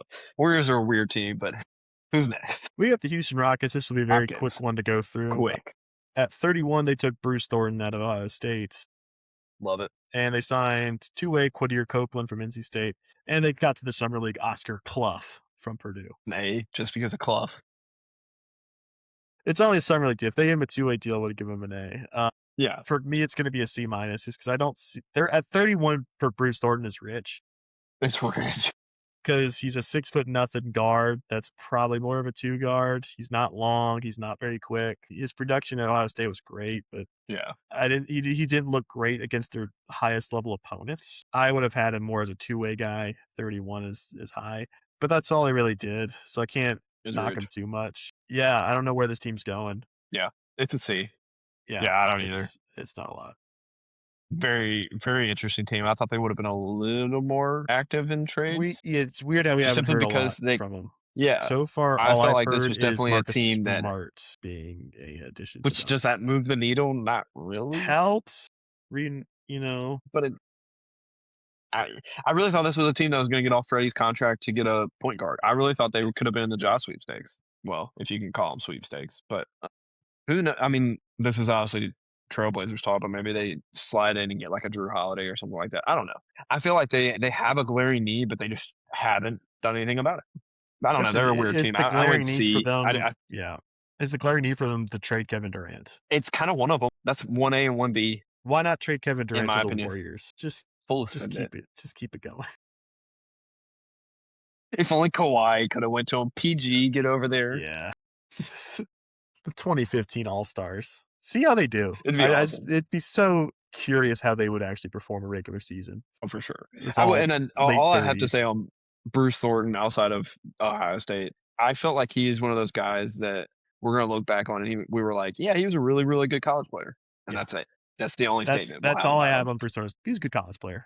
He's a good college player. But not all good college players are awesome or are good in the NBA. I know there has been, more guys that were like awesome in college, and you're like, well, it's not a shock that they're good in the NBA. Like I know that there's been a lot of that recently, but like when I say he was a good college player, he never was like Wooden Award watch list type player. He was just always good. on a pretty good mediocre numbers, team. efficient for Ohio State, but again, not a good team. Yeah, low turnover, but like he wasn't the guy that was giving him chances to beat like Michigan or anything like that. Exactly. So like he's not like he's not 31 pick is I guess what I'm trying to say. Yeah, I had him. I would have hated if he was 45 or past that because I had him two-way level guy of like, yeah, I mean, I like him enough. Yeah. 31 is just it's real. That's 31's first pick of the second rounds. Like those are roster guys, especially with the almost 5, no 6, 7, the 7 people that went after him, like immediately after him, I would have taken over him. Absolutely. Like they were legit dudes. Yeah, for sure. But you signed Oscar Clough to your summer league team. The vibes are now immaculate. I just signed. No, don't forget even two-way, just full deal. Yeah, there's only one. Cut Steven Adams, bring on Oscar Clough. It's interesting. I've only seen one undrafted free agent sign, I believe, a full contract. All I've seen is he signed with a certain team. We'll get to him because it's fascinating who it is. If it is a full deal. Okay. We'll get to player. Spoilers. It's with the Suns. Is what I'll say. You'll love it. Sign, so. You'll love it. Okay. We'll move to the Pacers. Pacers with the 38th pick. They traded up and got Braden Smith, the paceriest pacer that ever paced. Yeah, just like they couldn't help themselves. In Exhibit 10 deals, they got Taman Lipsey, Kevin Keita, Kawasi Reeves, Reek Mast, and Summer League they got Jalen Worley. Man, I give them a B+ because this is all second round stuff they did. It's not going to move the needle that much. Braden Smith, though, getting to be behind TJ McConnell as the heir apparent to the backup point guard position. They're going to love him in Indiana. They love just pure, like, classic basketball players in Indiana. Braden Smith's that kind of guy. He's going to play super hard, play the right way, get a ton of assists. We'll get some steals. We'll be diving on the floor. They're going to like him a lot. I'm on record for loving Taman Lipsey. You are? I would love to see him make this roster because he's another guy. Like, that's a great fit as well, with just like a pure basketball town in Indianapolis that he'd be great for. I hope someone picks him up on a deal. Kevin Keita bent the rim at BYU once and had to stop the game. That's the coolest thing someone did last year. That's it. Yeah, he's awesome. Yeah. Rick Mass is terrible. He's a good college player, as I'll preface. He was good for Nebraska, but he is small for a center and he is slow. He is really slow. He was really bad when they got into higher levels of competition. A lot of games too. They killed some crap teams though. Yeah, but Pacers, I couldn't give them an A because part of it, I think what's looming large is that they lost their pick. They lost 5. This is an A+ draft if you have Keith Wagler there or one of those guys there. And that hurts. I didn't want to include that too much, but that is part of your draft is that you made that chance. Yeah. And that sucks. I did, and it moved it from like it would have been an A if you get a Keith Wagler, but now it's like a B- C+ territory. Simply because like what a dumb trade. Like, I didn't like it to begin with. I was like, man, is Zubac really worth the potential 5th to 9th overall pick? That's what you said now. You said Zubac was worth Zubac. No. Yeah, you said Zubac for Matherin and now the 5th overall pick. Yeah. That's so crazy to me. It's a huge gamble. It didn't You better hope he's awesome. Because here's the thing. Like, that is, Zubac will do more for them than any opponent picked 5 through 9 will do for them next year. Yes.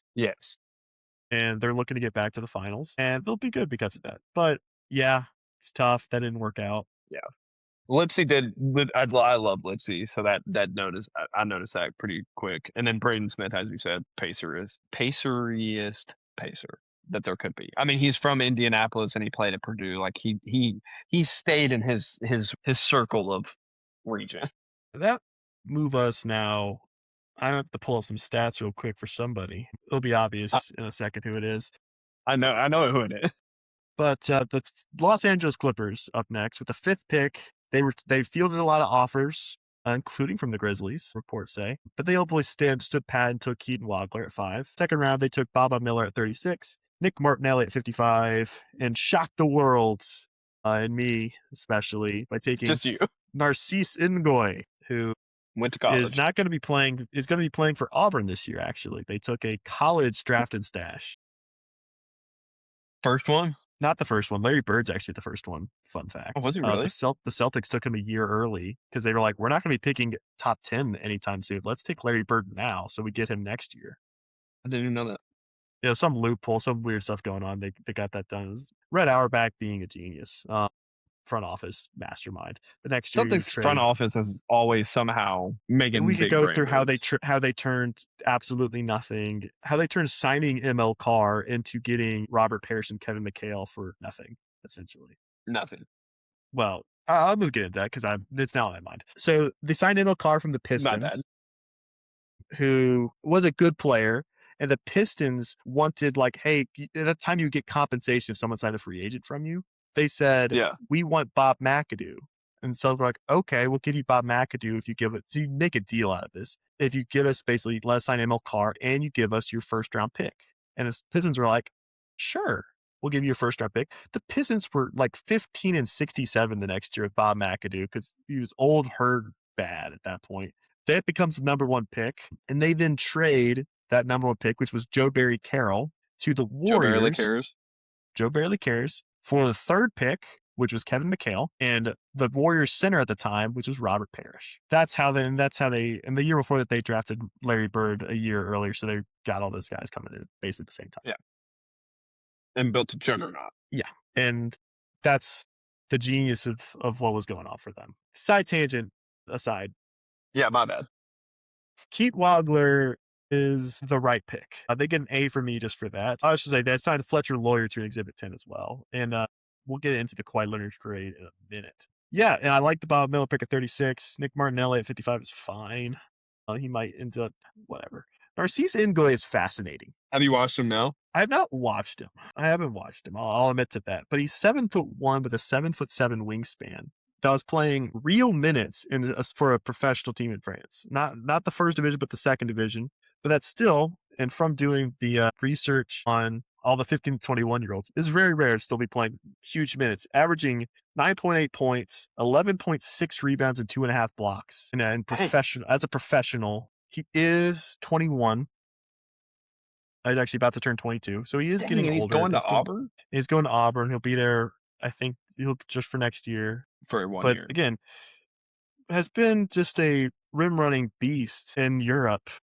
Grabs every and blocks tons of shots. At 57, that could be amazing value, especially for a team that's rebuilding. And they can wait. They can afford to wait. Well, and a team that could potentially in the next coming days have a death penalty put on them. So exactly. That's another thing to this. That's like, we'll just have guys under contract. Yeah, I think they did well here. They've started the rebuilds. I'll mention the Kawhi Leonard trade now. They traded Kawhi Leonard to the Toronto Raptors for Brandon Ingram, for a haul, Grady Dick, 2 first-round picks, a pick swap, and 2 second-round picks.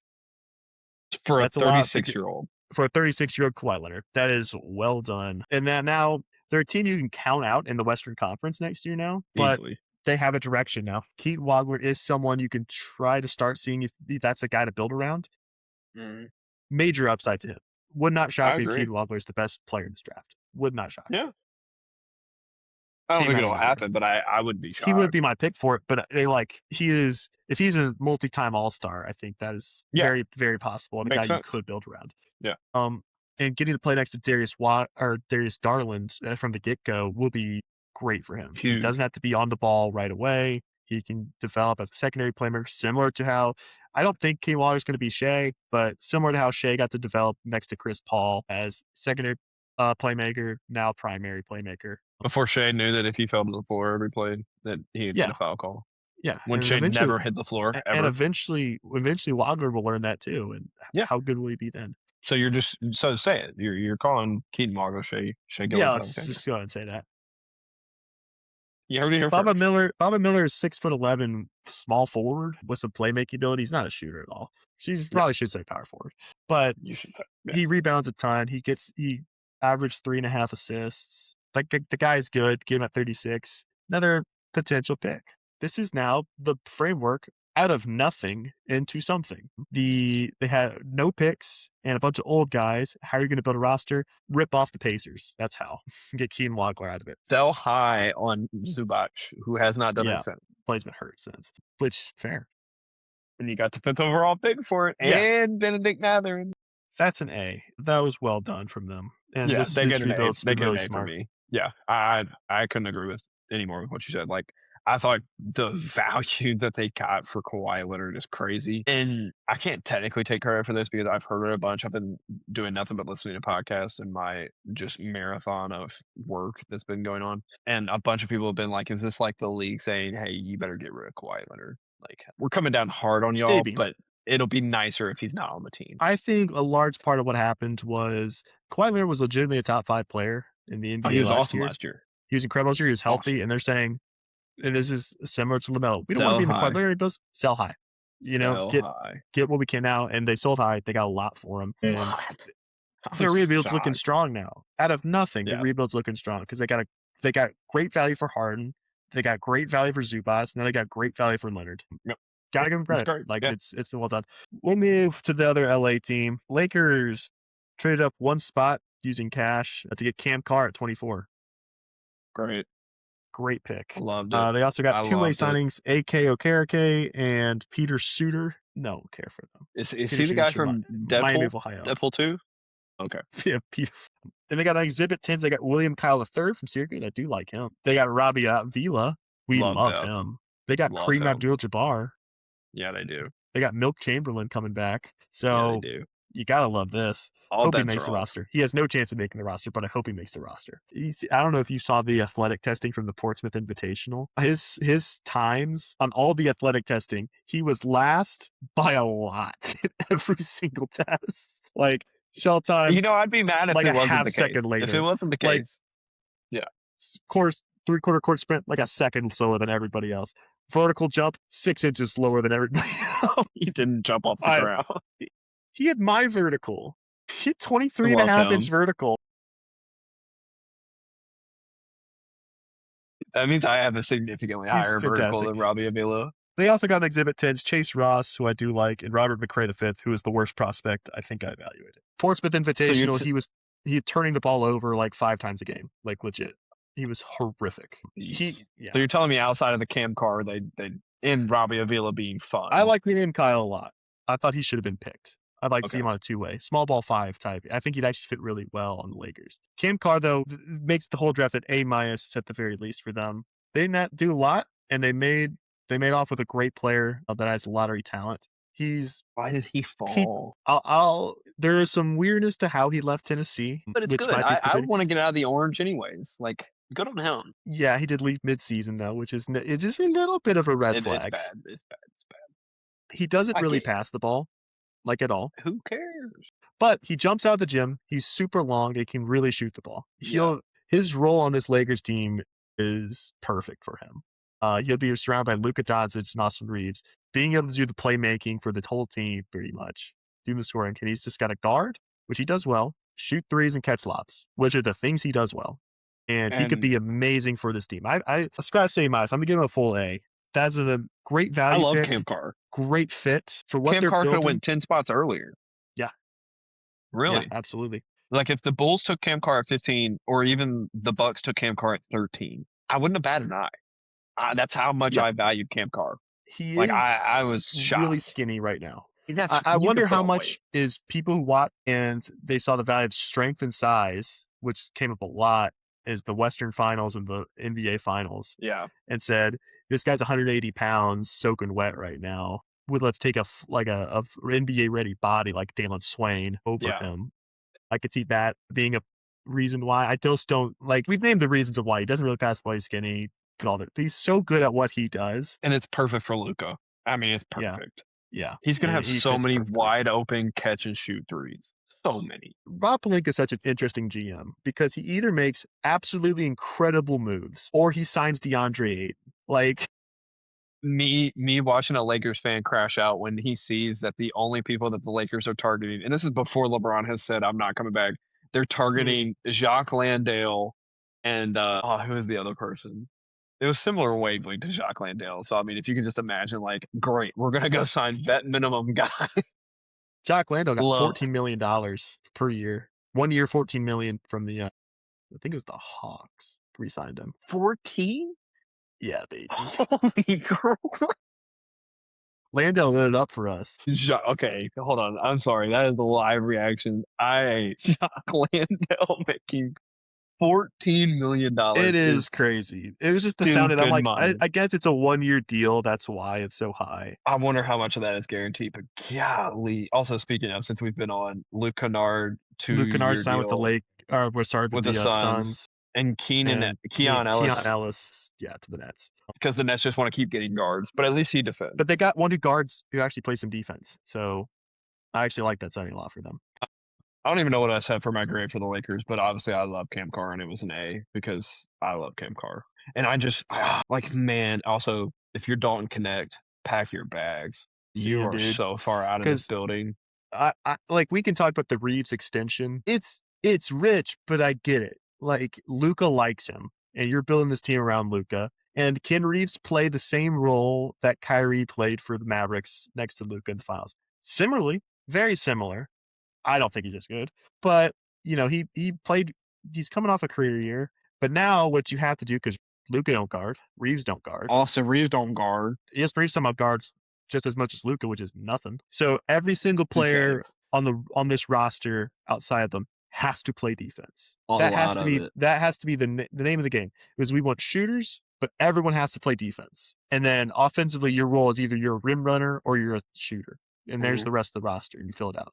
You don't need anybody who passes the ball anymore, because it's all going to be in Luka's hands anyways, and their job is going to be to catch and shoot or catch and dunk it.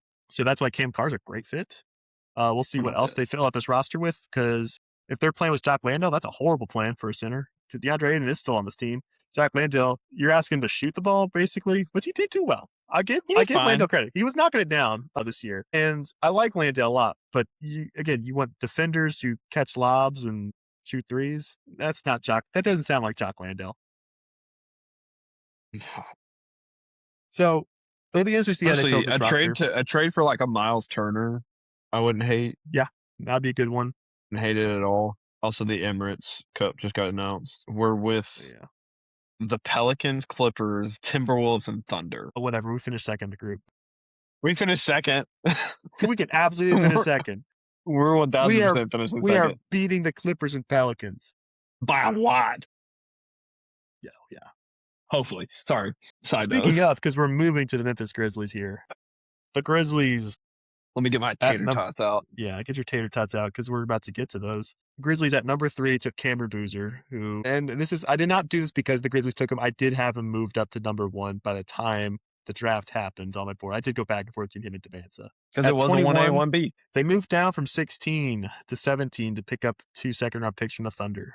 They then moved down from 17 to 21 to take Kareem Lopez, young man from Mexico, played for New Zealand Breakers. They're super young, but also a similar mold of what they've always drafted. They then, in the second round, took the great-grandson of the inventor of the tater tot, Richie Saunders, out of BYU. He'll miss most of next season. He'll miss all of it. He'll be back in February. At the right age of 25. But then those 3 second-round picks that they traded, they got in the trade from the Pistons. They then went back to the Pistons for a guy the Grizzlies fans have coveted for years in Isaiah Stewart, the perfect fit to fill in that backup big role that they have needed to fill behind Zach Edey. For a minute. And they signed on 2-way Carson Cooper out of Michigan State. Exhibit 10, Zach Cleveland, to Liberty. I was high on him coming in, and people who've watched the Chris Vernon show and watched his highlights are now all in on Zach Cleveland. He is nasty. He was a weird prospect. I had him 50th on my board. I was like, I feel like someone should give him a shot, though, because the guy can pass and is athletic and guards. He can play. Like, for somebody who cannot shoot a 3, he can play. He didn't do dump in the scrimmages. I'll say that. Like, guy was nothing in those. But, yeah, he'll be fun in South Haven. I'll tell you that much. Yeah, he will. Rose are calling those games. Yeah. And on Summer League, they signed Brennan Hauser and Justin Porter, who are the 2 worst players I have on my they won't play. Then they'll sign the Summer League. They won't play in our Summer League team. We'll get to the Ja trade in a second. Let's go just quick through the draft. This is an A+ draft. A+. The Kareem Lopez pick isn't exactly who we would have wanted them to take, but I can see once we now start to see the vision of the roster, it makes a lot more sense. As far as having another guy with size that's been a professional, high IQ, and you moved back to get him. That's where it's all fine. You moved back and got Isaiah Stewart to get Kareem Lopez. Yeah, got two of the younger guys in the draft, paired with one of the oldest guys in the draft in the second round. But you got high IQ, winning mentality players, and I'm all for that, especially to pair with Zach Edey and Cedric Howard. Specifically, you got the new face of your franchise in Cam Boozer. I think the best player in the draft. I can go back and forth still to this day on him at Debanza. Vibes say Debanza, head says Boozer. This is where I'm at with that. Cut out all the statistics, or like as far as like box score counting stats. Yeah. Who has won everywhere? It's Cam Boozer. If his brother doesn't turn it over everywhere. I mean, and also, might I mention, Isaiah Evans went third pick in the second round. That was the second best player on Cam Boozer's team. Yeah. He went third or fourth player. But there was not, and I thought Isaiah Evans was overdrafted too. Yeah. What are the Bulls doing? Why? Sorry. What did the Bulls just do? Zach Collins, 2 years, $17 million contract extension. All right. Bulls. Zach Collins is still in the league. The Bulls are back. All right. Bulls are F. Take everything I said. Back to Cam Boozer, like what the Grizzlies are going to try to do is they're not going to outflash anybody. They're back to the Grizzlies' identity here with grit and grind of we're not going to take flashy players. We're going to take physical, smart players, and that's what we're going to build around. And Cam Boozer for that is the perfect player, the perfect prospect for what they want to play around. There's not going to find another prospect in the next 10, 15 years that is better fitting for what they want to do than Cam Boozer. That Coach Isola wants more than Cam Boozer. That the front office wants more than Cam Boozer. That is who he was number one on their board. For sure. 1,000%. 1,000%. We can argue who should be number one on anybody's board. For the Grizzlies, it was Cam Boozer. It was Cam Boozer. Board. Yeah. And they got him at 3. They didn't have to trade up or anything. No. And the fact that like one of the first things, because obviously let's not be lying. We love Memphis, but we're also from Memphis. You're not rooting for Memphis if you're outside of Memphis. Like, I mean, I'm not. Well, we have Mexico now. Like, they'll obviously. We got Mexico. We used to have Japan. We did used to have Japan because of Yuki. The fact that one of Cam Boozer's first, like, you kind of knew you were going to be going in this range, but what did you like about Memphis? He was like, I sat down with Isola. He's like, I sat down and listened to him talk basketball, and I was like, wait, we can do this. And that's coming from easily the highest IQ in this entire draft. And when I say easily, it's like he's the straight A student that's valedictorian, and they just had to gift out a salutatorian. So like, but we're talking like a sizable gap. And that's the first thing he mentioned. And I was like, I'm so ready for this team. Summer League with us is going to be a blast. If you're going to be a small market team like Memphis, who is not free to destination all, you have to be really smart. And everything you're figuring out is we knew our front office was smart. You know, they're not perfect, but they're smart. They're MIT guys or whatever. Yeah. We're here. Well, Coach Isola is a really, really smart basketball mind. Yeah.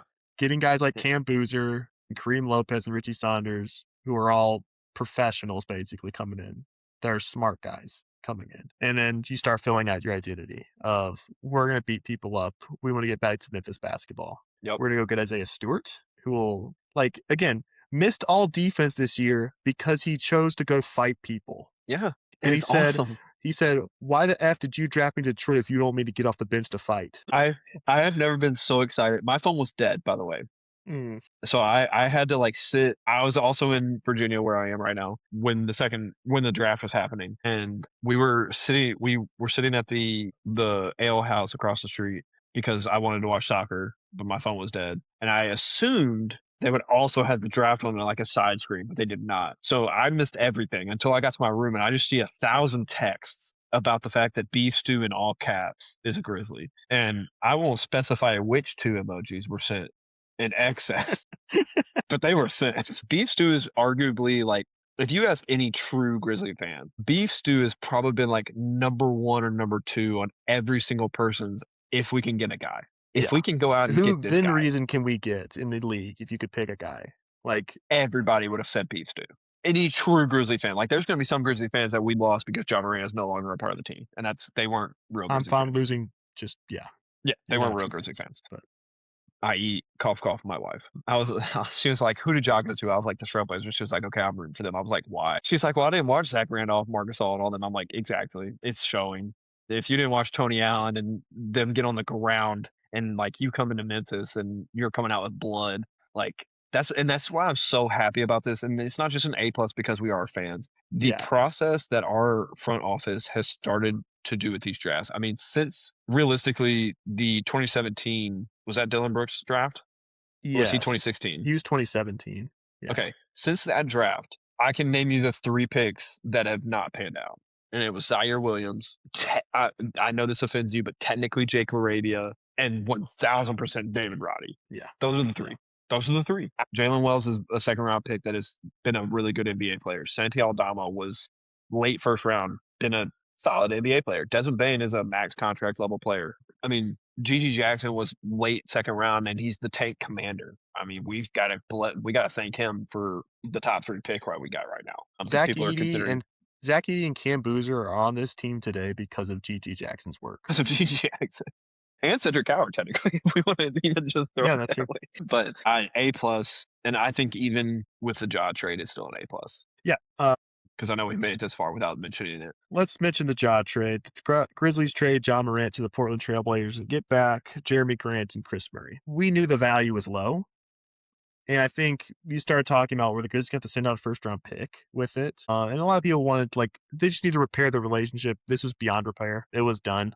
This ain't the Jaylen Brown situation. Yeah, this should have been fixed. This has been months. This going on. This has not been some new Ja's out on the outs with them. No, this has been since fixed. January. This has arguably been going on for over a year. Yeah. If you really want to trace this since back. Taylor got fired. Yeah. Even before Taylor got fired, when Taylor introduced the new offense. Yeah. I mean, it's been the Grizzlies team has not been fun in 3 years. I'm trying to remember our playoff outs. It's not been fun for a long time. Yeah. And I think the relationship was done when Islo criticized Ja in the locker room against the Lakers, and Ja quit. There was no coming back. And Ja quit on the team, and the team suspended him for it. They took Islo's side. They didn't take his side. And I think that's probably, I don't want to speculate too much, but I assume that's large. That's something that was played a role. Let's not lie. Pride sometimes gets in the way in a lot of things. And I know that you might differ from this, but I firmly believe that 5 years down the road, both Ja Morant and the Grizzlies will both be like, I wish we had just reconciled. I really do. Because hindsight with the draft that you just had, there's honestly not a guy I'd want more than 2022 Ja Morant being the starting point guard. There's really not. I would love it because especially with Cam Boozer's IQ and Ja's slashing ability, that team would be fun. But that's not the guy. The other thing is, you can go the revisionist history pisses me off. You go with all the off the court stuff. Ja Morant in 2026 is not the same player that Ja Morant was in 2022. He's not as good. You saw it 2 or 3 times this past year of him looking like the Germany game. Yeah, and then the Hawks game when he got hurt. In the Sixers game. Yeah, the Sixers game was awesome. So 3. Those are the 3 that come to my mind. And it's the last few years, he didn't get better, and then the injuries start piling up. He starts being a little less explosive or stop being as aggressive as to get to the basket, and he's just not as effective as a player. It's a lot like Derrick Rose. Yeah. After the 3-point shot went down. It went down, but this happened with Derrick Rose. He tore his ACL. He came back. He wasn't as good, and he got traded for nothing. Pretty much. And the Grizzlies, you're getting a bad contract back in Jeremy Grant, but you are still getting an 18-point-a-game scorer who fits what you're doing. Beef Stew and Jeremy Grant, teammates again, if I remember correctly. Yeah. I think they played together. They played in Detroit Pistons. That's back when Jeremy Grant was nice. And he fits what you're doing. He could start. He does. Right now, I'd say he's probably the starter, and that's about as good as you're going to get for Ja. Yes, you took on another bad contract. He's 32 years old. He's getting paid way too much, but you're at a point in your rebuild where a bad contract doesn't hurt you. He's going to be fine in the locker room, and more importantly, he's going to play. And I know he's had injuries the past few years. He's still playing in each of the past 3 or 4 seasons. He hasn't played 65 games in a while, I don't think, but he also has been playing at least 41 games. And that's more than Ja can say. And you got that going for you. You can also then still move Chris Murray. If you move Chris Murray or just waive him or buy him out, you end up saving $8 million. It's better than, you get rid of that cloud hanging over the franchise as it tries to move into a new era of, you can't pay Ja to sit at home or anything like that. Well, and have him show up and be a malcontent, a cancer, which can yeah. be dangerous. And I will say, I was definitely of the opinion that they were not going to buy him out. I was like, nah, they would fix it before they buy him out. And then the reports came out today that if the Grizzlies couldn't find somebody, they were definitely going to talk about a buyout. And I was like, dang, that's how bad it got. Like, to the people that are sitting there. And I will say this, the price that the Trailblazers gave up. Well, I'll save it for the Trailblazers. But I will throw this to you because I am curious. Is Santi Aldama the next moved? I would think so. He doesn't because fit. He's not starting. It doesn't. No, he's not starting. You're paying him $18 million.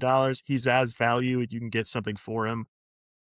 Yeah. I don't see the purpose of him. He doesn't fit your culture at all that you're trying to build. So I would think so. It's tough because I think the Jaret Grant trade makes it even more unlikely. Like there was a point where like, and you had Omax, who was Omax on cheap, Gigi's on cheap. I think Gigi is going to get moved. Is the vibe I'm getting.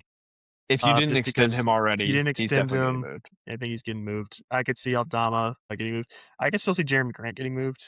That's still possible. And if they move Jeremy Grant, then maybe you're willing to keep a $17.5, $18 million backup. That's only going to play maybe 20 minutes. Because when they gave Santi the deal, I didn't love it. I mean, I didn't love it.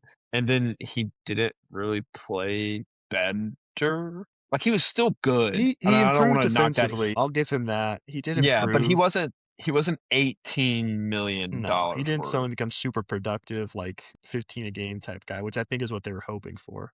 I mean, hey, if the Timberwolves won him. But he absolutely could add some value somewhere. Timberwolves, come calling. As much as we just...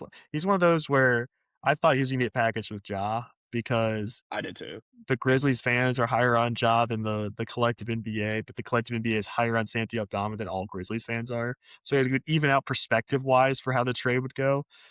And we get a first-round pick instead. Yeah, like they get a first-round pick out of Ja. That's what Grizzlies fans do. It's like, man, they had to use Aldama to get a first-round pick. They love Aldama. But like that team, get Aldama out of it. Like, yeah. Moving on though to the Miami Heat, they traded up and drafted Ryan Conwell, the 37th pick. That's a most Heat player ever. Well, we'll see because we got to go through their undrafted free agents. And we know the Heat love their undrafted free agents. They got two-way Trey Donaldson in Miami. Awesome signing. Heat culture guy. They got an Exhibit 10s, and these guys will legit compete for a roster spot, I think. Keyshawn Hall, who I had a second-round grade on as a guy. About Keyshawn Hall, before I get to the other guys, this will be so fascinating with the Heat. This is the perfect move for him to try to go and compete for a spot in the Heat. And I think they're being very intentional about making him earn it.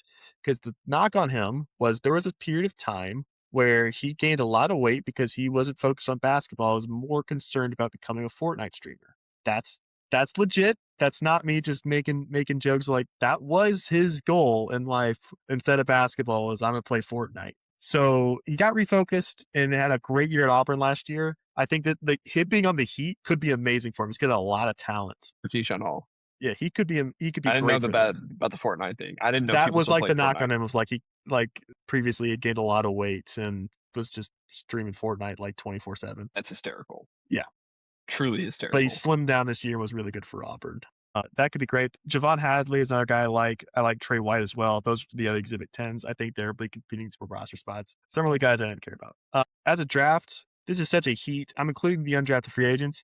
This is a Heat draft. This is an A+ for them. This is they used limited assets to gain, I think, guys who will play rotation minutes for them in the coming seasons. Like they crushed this. Yeah, it's possibly I probably wouldn't like this from another team. I probably would have said this was fine from another team. But this is the Heat. Well, these guys are gonna be awesome. I mean, Conwell gets hurt, comes back in and says, "I'm great. I'm blessed. There's nothing keeping me out of this game. I'm gonna give it my all." And then he played the entire game. I was like, "Oh my gosh!" I was like, "Where's Mikal Brown at?" Ryan Conwell took over that team. Yeah, as soon as Mikal Brown got hurt. He was a big transfer. I like Ryan Conwell. What did you give it? I gave it an A+. I mean, it is the Heat, so it'll end up being an A+.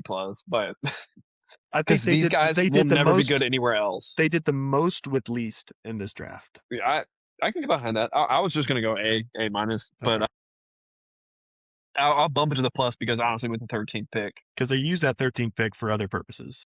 For Giannis, we'll get into that. They traded Tyler Hero, Khalil Ware, Jaime Jaquez Jr., Kaspers Yakachin as the 13th pick, 2030 pick swap, 2 extra firsts, and 2033 second for Giannis Antetokounmpo and Bobby Portis. Getting Bobby Portis is beautiful. I love that. I think people are the knock on them now is, where's the depth in the Heat? The Heat find depth wherever. They find guys. Like this, give you that's Kendrick fine. Nunn. I give you Orlando Robinson. I give you Hassan Whiteside when he played. That's for why the I'm Heat. looking at this draft and seeing Ryan Conwell. Okay, he'll play for them this year. He'll be good for them. Trey Donaldson could be good for them. Keyshawn Holland could be a steal. Javon Hadley, Trey White. All right, those guys might end up being dudes. Find it. Yeah, I'm not worried about the depth. That's why you're the Heat. You don't give up Bam in that trade. Now you're looking at a Giannis Bam. And then you get Tim Hardaway. You keep Norman Powell. You already got Andrew Wiggins. Well, they hope to retain Norman Powell, right? I said I hope they keep Norman Powell. Yeah, if they can do that, then it's amazing. Yeah, we'll see, because Norman Powell might get a little too expensive for what they can pay. Yeah, getting Bobby Portis back in our just like I love that. That gives front court depth. They become contenders in the East. I think people forget how good Giannis is. He's been saying like, Giannis isn't the same guy he was in 2021. No, the Bucks weren't the same team that they were in 2021. So bad. The team around him was horrible. So bad. Like no disrespect to Ryan Rollins, he had a great season. I really like Ryan Rollins. Why are we talking about Ryan Rollins with the Bucks? That's how bad they were. I love Ryan Rollins.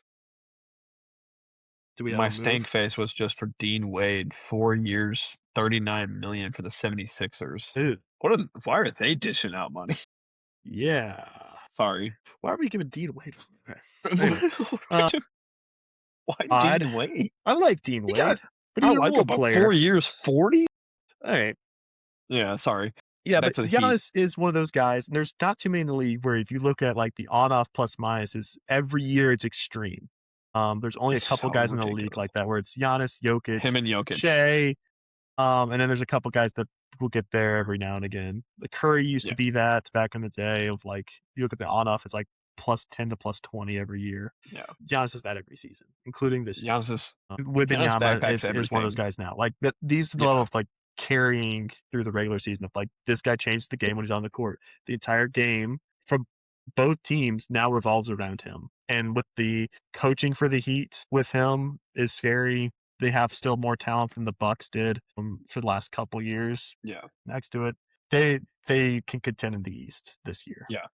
I will say this though, because I probably grade it similar because I'm with you. Like the draft, and as a draft, is the most just Heat draft ever, and it wouldn't work for any other team because like Conwell's probably going to be awesome for them, and then probably get a really big deal from somewhere else, and then be horrendous like every other Heat player. I firmly believe, and I mean this could be like, the people that don't believe that people landed on the moon or whatnot.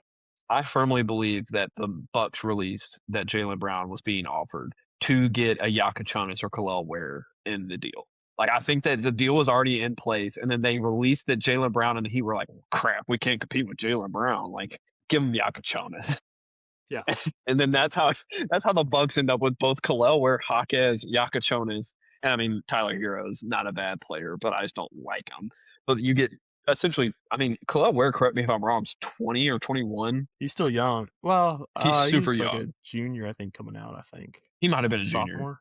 Junior, because he was a sophomore. He transferred at least once. He was at Oregon, then Indiana. Yeah, because he was originally committed to Ole Miss, and then decommitted and went to Oregon, and then went to, was it Indiana or was it Louisville? Indiana. Was it Indiana? Okay. Yeah, it was Indiana. And then Yakachonis had Spurs. So, like, I don't know. I was shocked that they gave up both. And we can, because the Bucks are next week, just talking about their side of the trade. Let's just talk about Bucks. Yeah. You get a lot back for Giannis.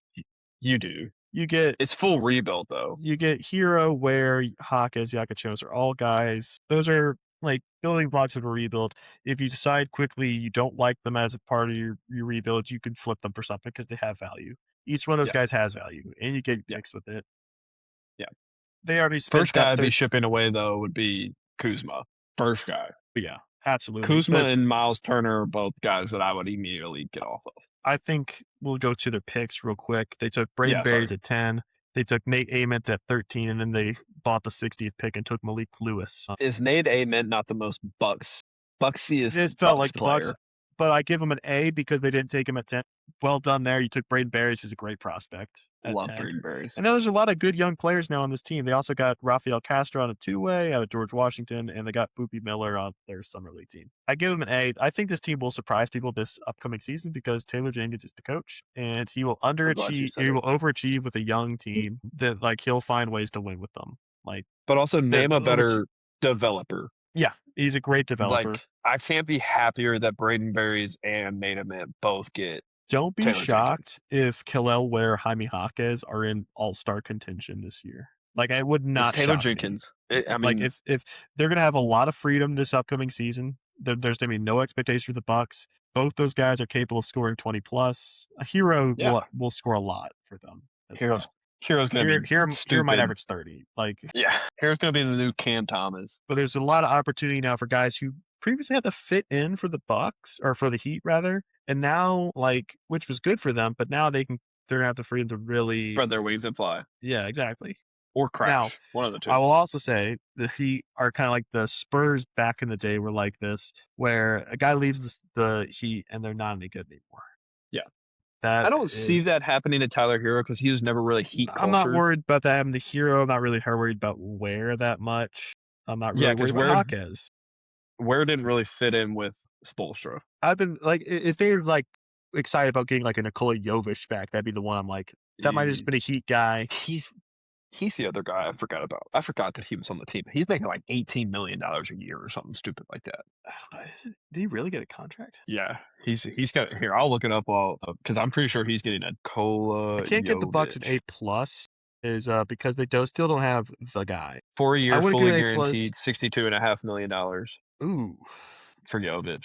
That's rich. It's not looking great. Yeah, it's expensive. I wouldn't have done that. But no, I couldn't give him an A because it's A-mint, but yeah, I do like I can't give him an A plus. I like Berries, but there's not the guy.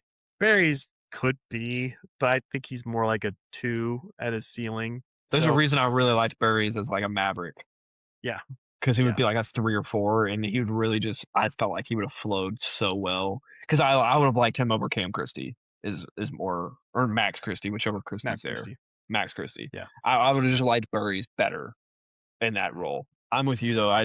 You sit here and you look at this team, and I'm like, I could see potential for a guy to emerge. I also just feel like it's kind of a cluster right now, and that's the nicest way I can phrase the Bucks team.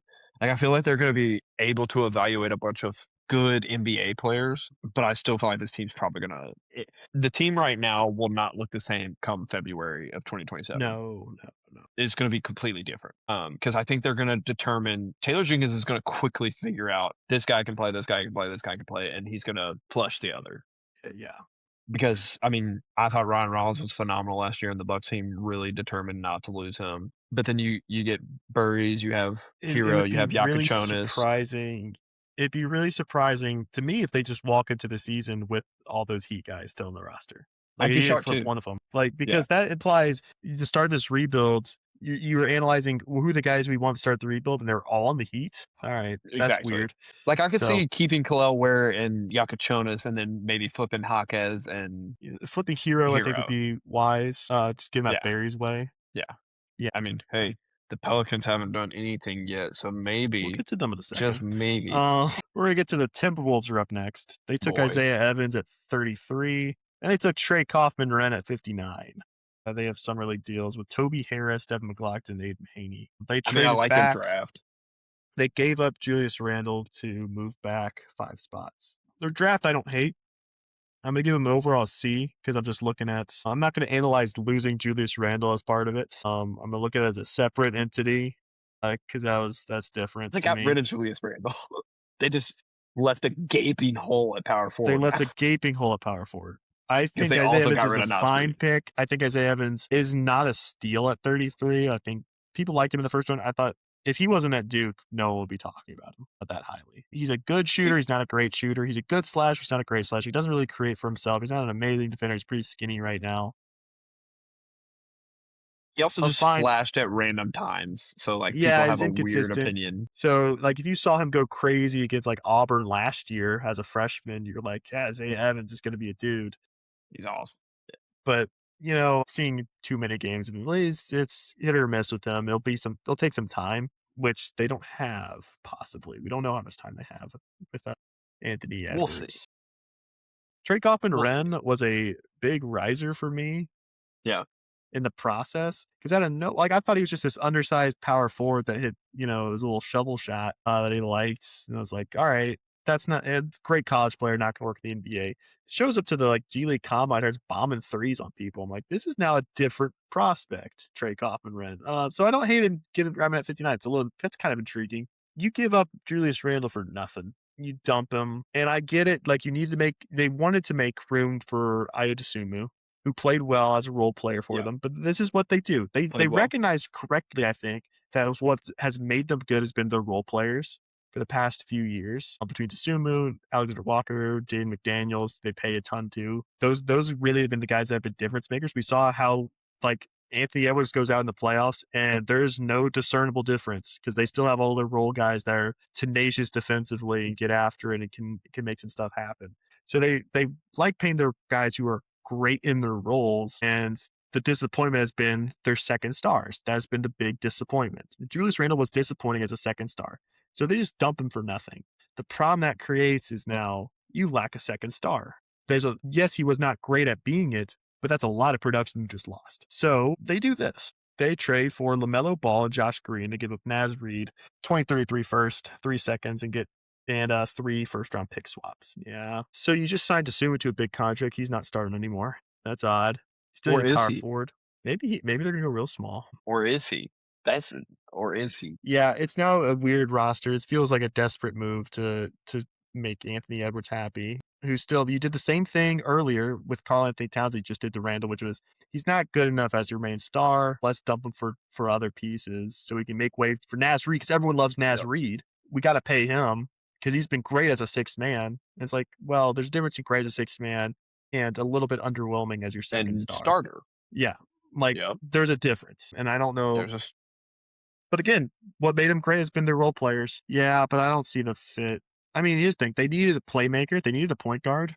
This is the credit I'll give it. LaMelo he's a playmaker, but you just made your defense significantly worse. Your strength has been that everyone on the floor guards can defend.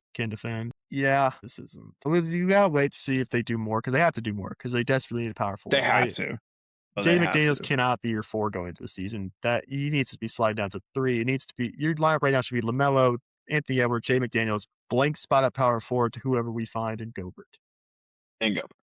Yeah. Told you going into this that I felt strongly about the Timberwolves. I like Isaiah Evans. I think I liked him around this spot. I didn't think I had him. I didn't like him as a first round guy. If there's a world 4 years from now where we're like, well, Isaiah Evans has the best career 3-point percentage, okay, I'll tip my cap. It could happen. I'm just not saying I'm not going to sit here and say it's completely like it. Getting Trey Kaufman-Renn, I like Kaufman-Renn. I've always had a high opinion of Kaufman-Renn. So as far as their draft goes, it's nothing to write home about. C+, B-. It's nothing to write home about. They didn't, draft some guy that had no business being in the NBA whatsoever.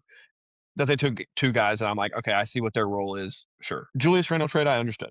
And I was like, okay, they trust Naz Reid enough to be the starter. And then you trade it along with numerous first-round picks, whether they're swaps or not. You've still traded numerous first-round picks for LaMelo. And the reason – so I didn't like it to begin with. I was like, I'd probably still give it like a C- trade grade for the Timberwolves. Because, I hate the fit because LaMelo and Anthony Edwards are both goofy as all get out. But Anthony Edwards at least backs it up in meaningful games. But they're both very immature players. Very immature. And I was like, that's risky. That is very risky. And then you see the Ja trade happen a couple of days, week later. If you're making a low investment gamble on a particular point guard, why are you not making a low gamble on the guy that at least has been in meaningful playoff games and has at least put up stats in a meaningful playoff game, particularly against your sorry-ass team? Instead, you go for a guy that had numerous turnovers and had hit a game-winning shot because he gave up a shot, and then the next game got boat raced by 31 just to be the 8th seed. That's garbage. I think it is so bad in hindsight to the Ja trade.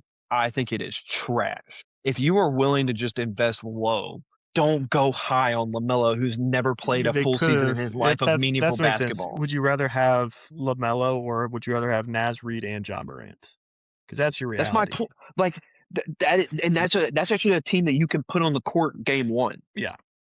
Like that's actually a team. One is a proven playoff performer. One has choked in the play-ins every single time he's been there.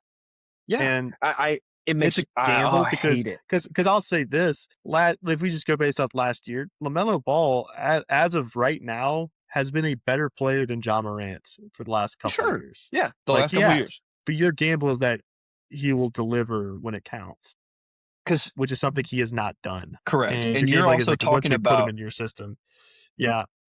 It doesn't feel but like we're talking about Timberwolves team that 3 years in a row now have lost to the team that is representing the Western Conference in the finals. They lost twice in the Western Conference finals, and then they lost to the Spurs, obviously, the second round this year, who ended up representing the West. Like, this is not a team that has not competed and not made it far. And I think they made a bad move with the Cat trade. I mean, obviously, that's been a bad move. Like, Cat has completely changed his entire play style and DiVincenzo has been good, but at the time you thought DiVincenzo was on the verge of a real breakout, and he hasn't done that. Correct. And he hasn't done that. And then the other guy you get in that trade, because DiVincenzo also tore his Achilles, and he's going to be out for some time. And then you ship Julius Randle for nothing, and then Naz Reid for LaMelo. I know Chris Finch has to be sitting there like, are you freaking kidding me? Like, I have to deal with these guys. Yeah. If you were going for an immature guard, I would have went Ja over LaMelo any day of the week and twice on Sunday, and I think that my main problem is I don't see the fit play style wise between LaMelo and Edwards. I think they can coexist, but there's no they'll make each other better. Nah, no, they won't. No, and look, I will happily come back midseason and be like, I was wrong, my bad. If this works out. If Chris Finch and Anthony Edwards can look at LaMelo and be like, you're not the top dog here. Whatever you do does not fly anymore.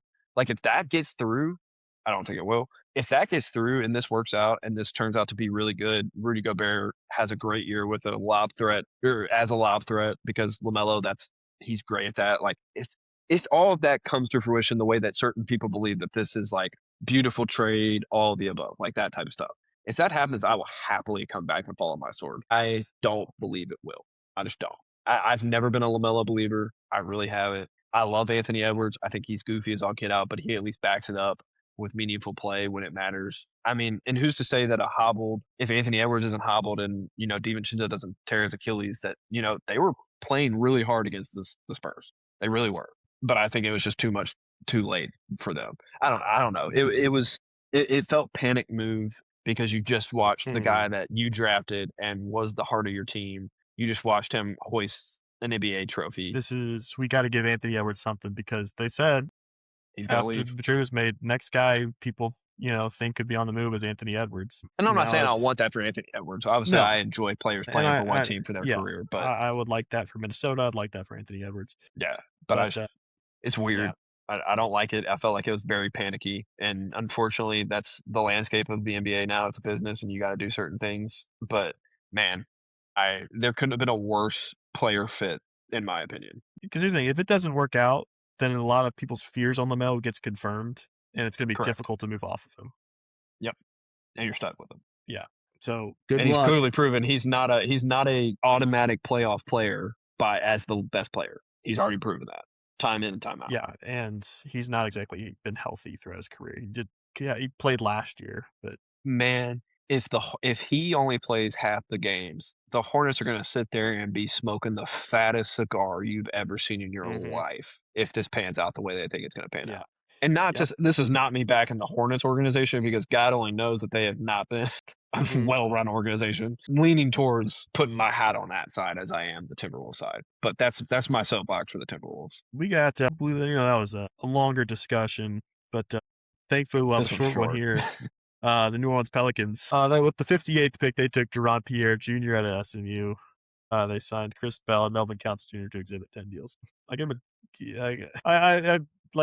I'm debating how much I want to weigh the trade from last year. I'll just give him a D to be nice. Okay, I'll be nice. Because here's the thing. They did not screw this up. They didn't try to desperately trade back in or anything like that. This is a passing grade to D. You didn't screw it up. You did the bare minimum, which is you made a pick. Yeah. And it's fine pick. Something wrong with Jaron Pierre Jr. Kind of like him. but he'll guard. If He'll we're play some getting defense. if we're He can make getting a play dress away. strapped and not putting too much stock in the fact that they technically could have had the 8th pick, because this could have been worse. This could have been very bad for the Pelicans had they picked in the top 4. But thankfully it was 8. Thankfully it was 8. Thankfully, like, you start to debate now, well, hey, it's not that bad for the Pelicans because if you're picking at 8, you already took Jeremiah Fears last year. You don't want to It was draft a another guard. point guard. Would you take Yeah. Derek Queen over, a Steinbach or a Mara? That's the question. And I think Probably you make not, but that case, you might take Derek Queen over him. He's got a good rookie maybe. season. So this isn't, it didn't turn out as terrible as it could have. Could have. Yes, for sure. Yeah. But the other thing and is, as far as the draft goes, yeah, go ahead. The thing is, Jeremiah Fears isn't as good as any of the point guards I were taken in the top 10. No, he's not.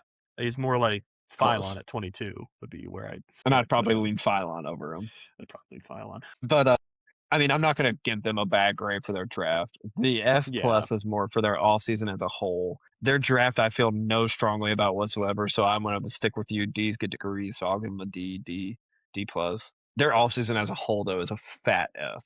Like, goodness, your team is bad. Rebuild. It's okay. Just shed the people that aren't supposed to be there. Why is Trey Murphy still on the Trey team? Murphy. Why is Herb Jones still on the team? Don't even remind me about Herb Jones. I totally forgot he's still on their team. Like, I thought when they got rid of Alvarado that they were going to be like, all right, Herb Jones, go to a contender. Jones, Trey Murphy. And Trey Murphy, go to somewhere where you can exceed. And then your goal this year is, can we get 60-something games out of Zion and then trade him? And then, I mean, yeah, it's like institutional morons. Like, these dudes have the book on how to be a terrible run institution. Mm-hmm. It bugs me so much. Yeah, shout out to him. Yeah, great. At least he didn't get fired because they got a top 4 pick. Yeah. At least. That'd been rough. Move to the defending champions now, the New York Knicks. They kept moving back and just like, we don't want to pick in the first round. We don't want to have to pay a first round contract. And they eventually took Jack Cahill at 39, who was committed to play at Gonzaga, comes from overseas. And they took Tyler Nickel at 47. Yeah, they did. Who could shoot. Great shooter. I like both picks fine. I gave him a B+. I was like, you said, hey, we're awesome right now. We're off a championship. Don't have to do a whole lot. Here are 2 guys who might fit. Could work out. Sure. Absolutely. Why not? Cahill wasn't as high on him. He's got good size for a guard. He can potentially make the rotation. Nickel can really shoot. He's got good size as well. He lets it fly. Shoot. Yeah. We'll see. We'll see if they find a fit. Cahill's committed to play Gonzaga. Like Mark Few finds guys who fit in a system. So Cahill might be that type of point guard that comes over from Alba Berlin is where he was playing and is ready to play. Like, again, he's been a pro for a while. He wasn't a super young overseas guy. So that's fine. This is a vote of confidence in the team. Your only concern so far from the offseason is the usual concern from the Knicks, which is James Dolan saying we will not go into the second apron, which is okay. All right. You just want championship. It's like he wants people to hate him. He does. Shout out to JD and the Straight Shot his band. Just if you want a good laugh, they're good to put on. Yeah, I mean, I'm not gonna knock the Knicks for understanding their salary stuff, and also like, sure, there's guys that you and I obviously really really like. Like honestly, if they had got Cam Carr at 24, like oh my gosh, like that would have been stupid for the Knicks. Yeah.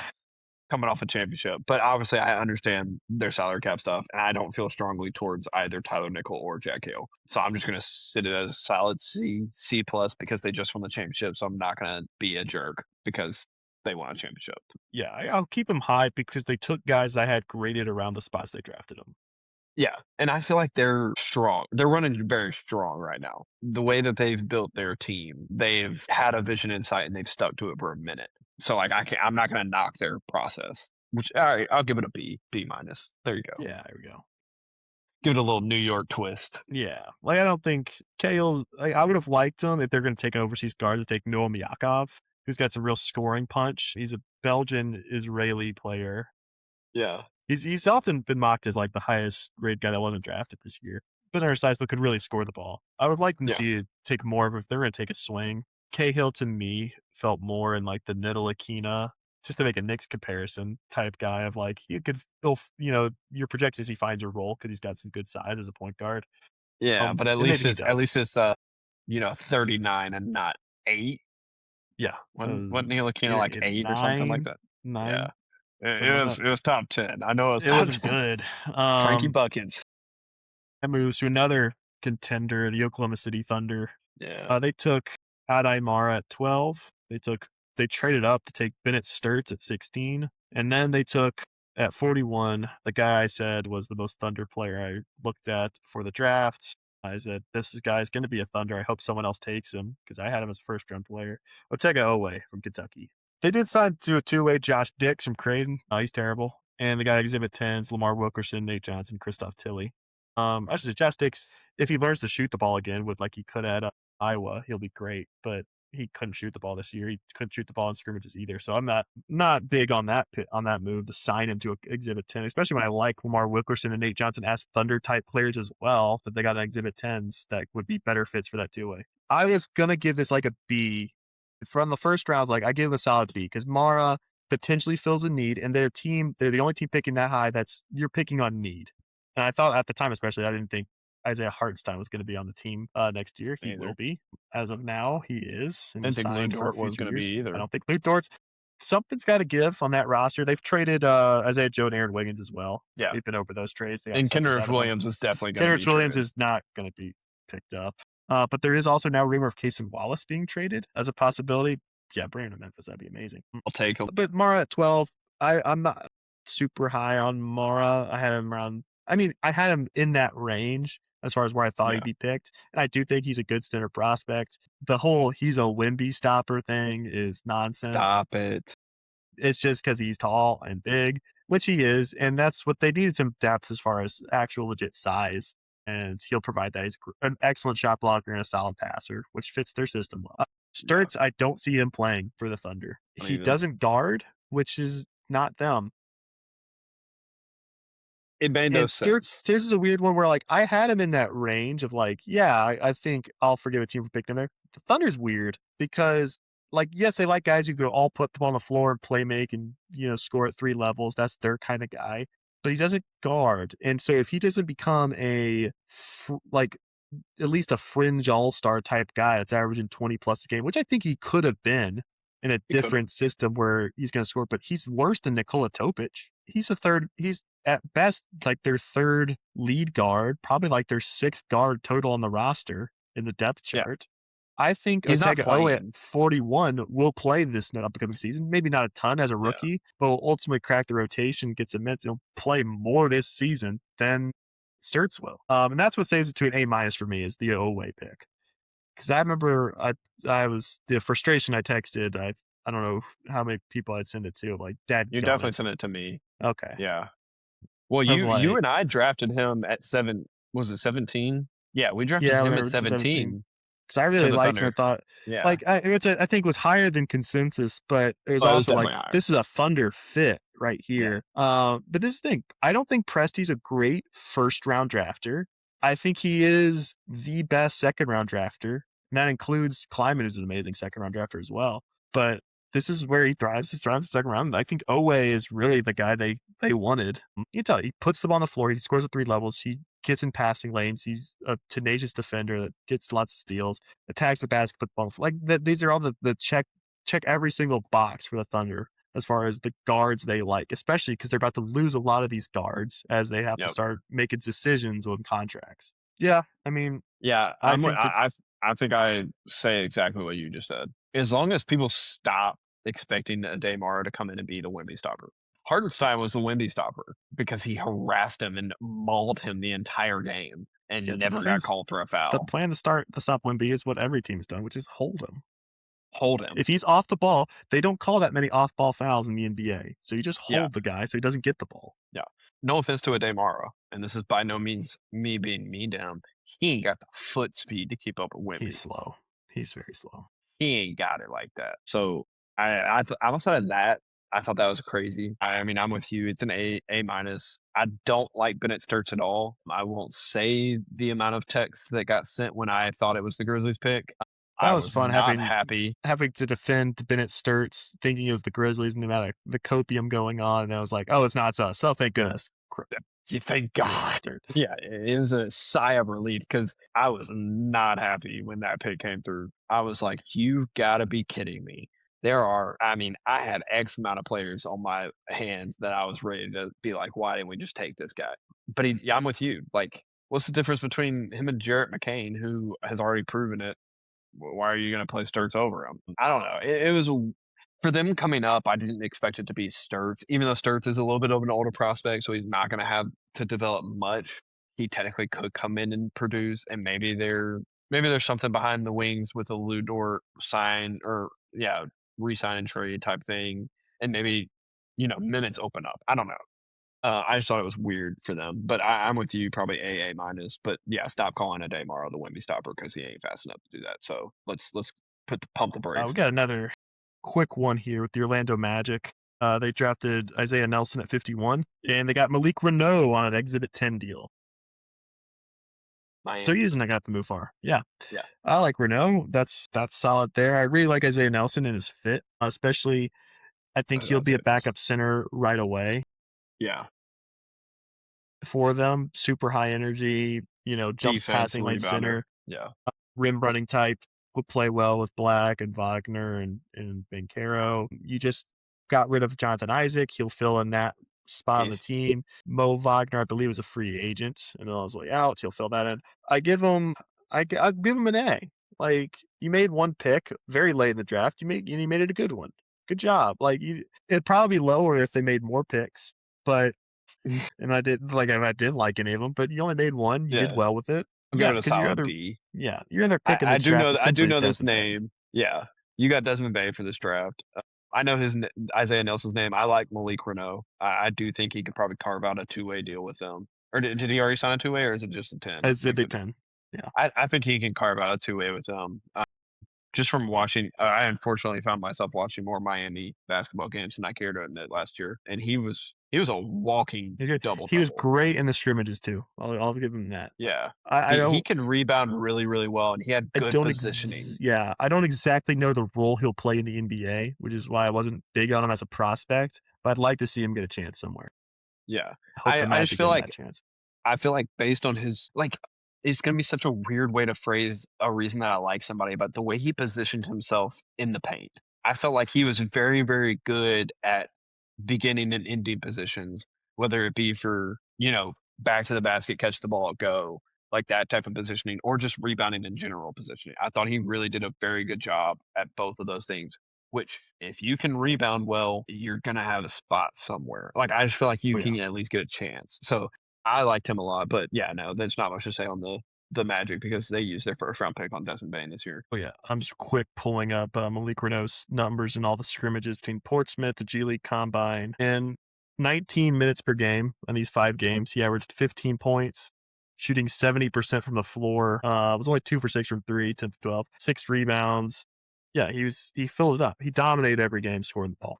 I mean, 14 and he's points. Not the biggest. In 19 minutes, and he's shooting 70% from the floor. Like he you said, they're going to be replacing Mo Wagner, and who's the other guy that's been playing center for them? Former Pacer that Ja dunked on. Goga Batadze. Yeah, Goga Batadze. Eventually, at the end of the day, backup centers and backup bigs, I feel like just kind of rotate at a certain pace because you're not paying them a certain amount of money. I call a lot of them dime a dozen centers that are largely fine. He's smaller than I remember. He looks bigger on the court, like next to certain players. So maybe that's why I had an elated opinion of him. I think he's strong. He's only a 6'9" is different. Yeah. I think he measured even shorter than that, actually. Yeah, probably like sure. 6'7", 6'8". 6'7", 6'8". So he's more of a forward. So more Jonathan Isaac replacement. Yeah. But again, you can play, and sometimes, that's classic with the Grizzlies, being able to find guys, Thunder being able to find guys, not your prototypical body type, but the guy produces. So let's bet on that. We'll see how that one works out. I hope that one does.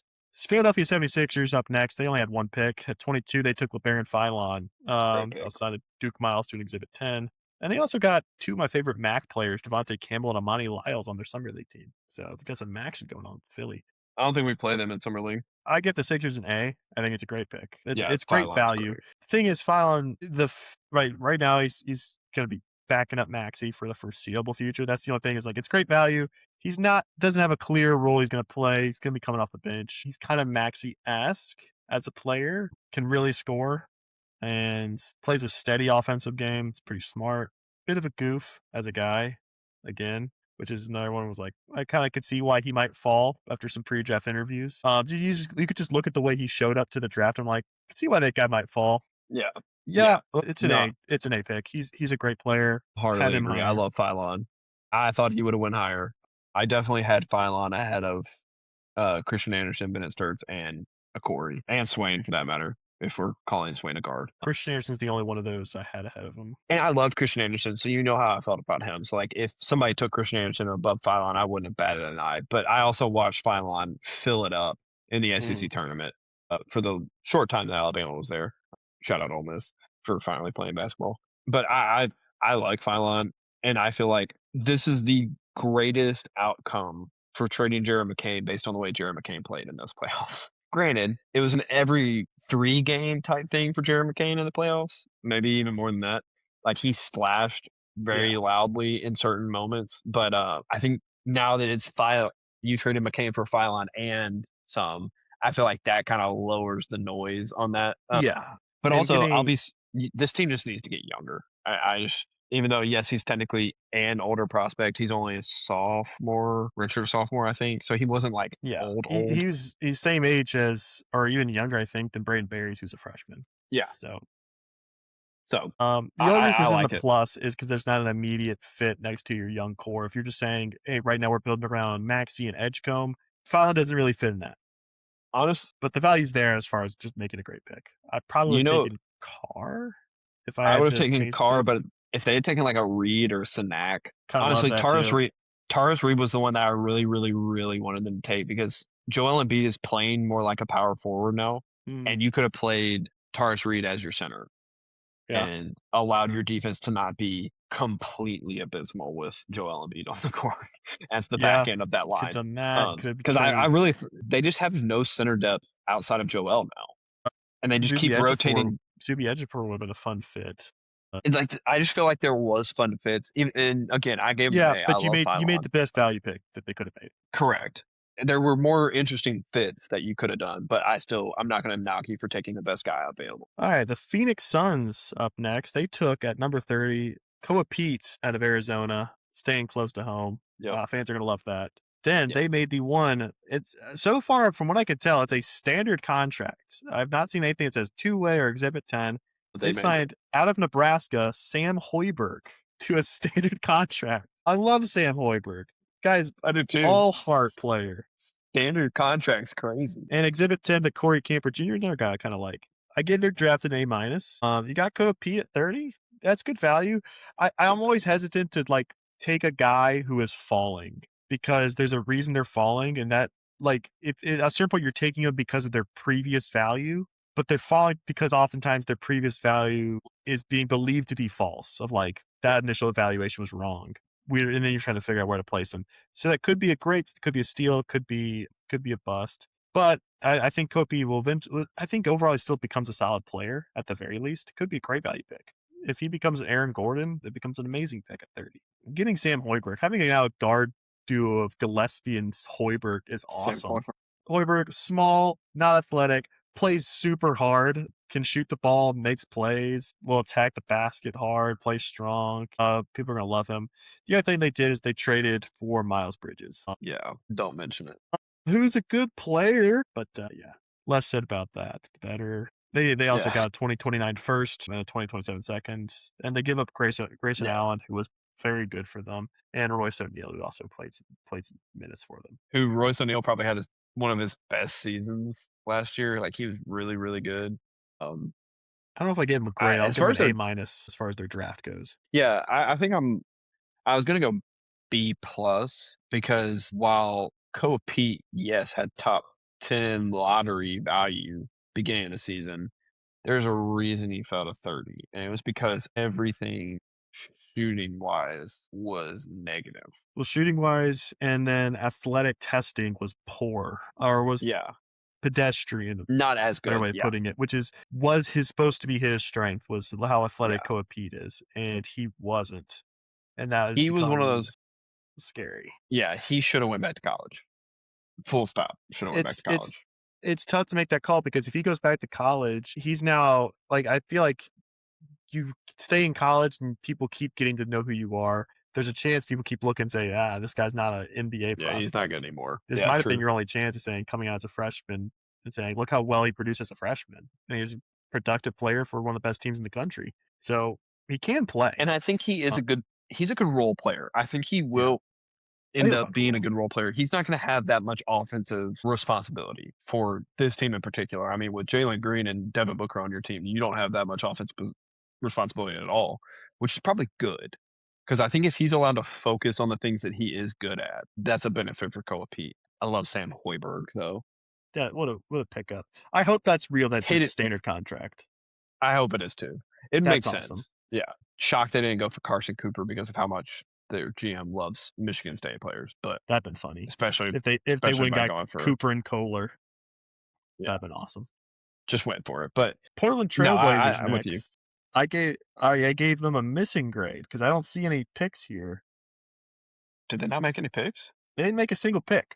They signed Barry Dunning Jr. to an Exhibit 10 deal as an undrafted free agent. Because their pick would have been would have been the Bulls. Who did they trade this pick for? Who? Well, that was Yusuf Nurkic. They traded the Bulls a first-round pick for Yusuf Nurkic. Is that what it was? I think that's what it was. I'm also pulling this off the dome, so I'm just trying to remember trades that were bad that happened. How was Yusuf Nurkic on the Bulls? I could be wrong about which center I'm referring to, but hold on. Look that up. Yeah, it's a missing grade. The only thing they've done so far is they got Ja Morant and they traded Jeremy Grant and Chris Murray, which on one hand, you got off with Jeremy Grant. Who was it? What was the deal? Traded to Chicago Bulls in 2021, 3-team deal involving Lauri Markkanen. The pick was heavily lottery protected, meaning it only conveyed to Chicago when the Blazers finally reached the postseason. That's awesome. So who did they get? Who did they get in that deal? Sorry, now I'm working. Lauri Markkanen, 2021 trade. He was the Trailblazers. The Trailblazers acquired Larry Nance Jr. in this deal. There you go. That's it. There you go. Oof. All right. Good old Larry Nance. But all right. The Trailblazers, all they've done to this point as of recording is they went and got Ja Morant for Jeremy Grant to Chris Murray. It's a buy low. They get off Jeremy Grant who they want to get off of. I just don't understand the vision of what they're saying. The fit at all. Because what they're saying is they now have on this roster Ja Morant, Damian Lillard, Scoot Henderson, Shaedon Sharpe, and Drew Holiday. The report is that they think all 4 guards can coexist. By the way, that's 5 I named, so someone's not coexisting. Or they don't consider Shaedon Sharpe a guard. It's either one or the other. They probably don't. But Scoot is. Yeah. First of all, no, they're not. Because they don't fit at all. They don't. Defensively, how are you going to play Ja Morant and Damian Lillard together? That's shaky. That's arguably worse than Dame and CJ McCollum. Yeah, I just don't understand the vision of this team. This is definitely buy low. I honestly think a big part of why they made this deal was they got $1 million out of him. That's how cheap their owner is right now. I think he's trying to move the team. The Micah Nori deal as a coach is disgusting. We're going to put team options after his first year. That's crazy. No wonder no one wanted that job. Yeah, I think shocked he said yes to that. He wanted a head coaching job that bad, I guess. Because, I mean, the St. Louis coach was like, they offered me $1 million, and I was like, I make more of that at SLU. Like, are you kidding me? Yeah. Why would I do that? That's how cheap it is. It's just... It's diabolical the way he's running right now. This isn't right. It's a crazy lineup that they got cooking right now. Damian Lillard, Ja Morant, Denny Avdija, Tumani Kamara, and Donovan Clingan. It's something. And with Sharpe, Holiday, Scoot, and others on the bench. I don't know. Rob Williams, because they just re-signed him. Rob Williams just got re-signed. Did you say Drew? Yeah, I said Drew. I think a lot of the we're keeping the guards, we think they can coexist, is we don't want to feel like the rest of the league thinks we're going to be forced to trade one. Yeah. Because we don't want them saying, you got to trade one of them anyway. You might as well take this offer for Drew Holiday. Because I don't think Drew Holiday's on this team next year. And let's not act like a Drew Holiday, Scoot Henderson, name a couple more players and picks aren't going to the Celtics for Jaylen Brown. I'm not I know I texted you. I was like, so I guess this means they're not going for Jaylen Brown. And I know that technically the reports have come out that this was their big move in the offseason. So they're not making any more moves. I don't know. Jaylen Brown would make sense. You got the ammo to do it. Because you could offer Drew Holiday, Scoot Anderson, Shaden Sharp, and 2 firsts. That's a pretty good offer. All things considered, yeah. And then you're walking in with John Morant, Damian Lillard, Jaylen Brown, Deni Avdija, Kamara, and Klingon as 6 guys. That's weird. And Rob Williams, come on now, quit forgetting Rob Williams, who has no cartilage. The way that I've kind of justified the Ja trade is it's a 2-year gamble because Ja only has 2 years on his deal left. You can decide whether or not to. There, as of recording, we're recording June 30th. There's no extension. And I wouldn't give him one until I see it if I'm the Trailblazers. So this is a buy low. If it works out, great. If not, Scoot showed flashes. So maybe like him getting some more time. I don't know. That's been kind of my justification because Damian Lillard ain't on this team in 2 years. I can guarantee you that. Damian Lillard, there is no way following an Achilles, Damian Lillard still playing. In the NBA. Yeah. That's what I'm saying. Like, there's no way. So maybe this is like if we get Ja Morant, like, let's not act like in 2021, 2022, Ja Morant was not leading the MVP leaderboard for a second. So I don't know. It's weird at the moment, but they're definitely one of those teams that fall under the category that I mentioned, at the beginning. Like, these teams are very Could it also be right now. If their owner is looking to move the team, they're looking for any face of like a new franchise to build around, like, market. Ja Morant's somebody you could market. Klingon, you're not marketing Klingon as much as I love Klingon. You're not marketing. I love Klingon. Avdija, as good as a contract as Giannis, as good a player as he is, you're probably not marketing him. You're not marketing. So Lillard and Ja as boom, here we go. Fun backcourt. Here's your new team. I have a hard time believing, based on how close they are to Nike headquarters and in Adidas, pretty close. I would hate them to move that team. I just think it'd be dumb. I really do. They've been a consistently successful franchise. They've just been snake bit by injuries. Since the beginning of their franchise, and Jeff Petrie and that kind of stuff, and Sidney Wicks with coking his way around. But issues go back a long ways. Yeah. And hate for them to lose a team because they've had consistently one of the best signs, great crowd, great support for the team. I hope that's not what's going on. It's just this owner just gives me that's the vibe I'm getting from the owner. That's the vibe he gives. Yeah. We're looking. I need him to not be an owner. Is what I need. Yeah. Let's go to the Sacramento Kings now, who are always fun to talk about. Are they? No, they took with the 7th pick. They took Darius Acuff, as we all expected. It was widely reported they were in love with him. At 29, they traded up to 29 to take Alex Caravan. Got to get him on a guaranteed deal. That was the other one I called besides Oweh. I think the Kings are going to end up with Caravan. He's going to start 82 games for them. We'll say what I think of Caravan. Yeah, we can't repeat that on the air. And at 45, they took Emmanuel Sharp, who I'm also not crazy about as a prospect. He's undersized. He's point guard sized, cannot play make at all. A point guard. And has a funky shot, so I don't see him as an NBA player. They signed BJ Everson Exhibit 10. And they also signed to their summer league a guy named Elias Ralph. I believe out of Pacific is where he's out of. Awesome. Yeah, and I mean, obviously. And they traded Devin Carter. Moves.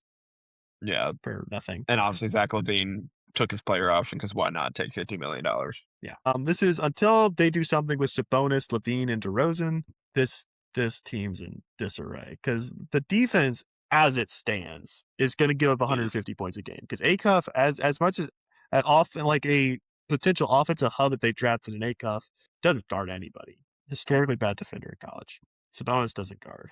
DeRozan doesn't guard. LaVine doesn't guard. Keegan Murray Malik Renaud, or what is it? Maxime Renaud. Maxime Renaud got bodied by Zachy. That's the most exposure I've had to Renaud. He did have a good rookie season though. Yeah, but don't want to. Nate Clifford was nice. The thing is, that's my thought was Caravan will end up. This team will be terrible. I think they'll be one of those 3 bottom teams in the quote unquote lottery relegation zone. I think I could see Darius Acuff averaging 26, 27 points a game this year. Just some woeful efficiency. But even though he's a typically efficient player. He's typically efficient. But he needs to get some shots up. He's going to. I fully expect Alex. I gave him a D+. I don't expect Alex Caravan to get a second contract. I think he's the next George Niang. As far as, he'll be around the league for a little bit because he can shoot a little bit. He's big and, he's kind of got an attitude to him. But he's not athletic at all. It's not athletic at all. I could easily see Caravan making all rookie second team. Maybe probably not this year. If he was around last year, where you'd start 70 to 80 games, he averages 12, 6, and 3. People are like, well, somebody got you that last all rookie second team spot to somebody. Caravan played a lot. So I could see that this looking like a good pick after this year. Don't see him having any upside whatsoever. Could be wrong on that. Who knows? Sharp, I I don't don't think see is on this any team in upside with 2 years. Sharp. I don't Yeah. see him playing at all. Yeah. Not going Acub's to a great be pick. that mean. I don't want to be that mean because Acub is the right pick, I think, for where they're at Yeah. as far as the highest upside pick they could have made. Yeah. But it's meaningless until something is done with the other guys. I'm going to give it a B just because of Acuff. Oh, no. They got Caravan. They traded up to get Caravan. I'm going to go B minus. There you go. I'm going C plus. They traded up to get Caravan. That is so dumb.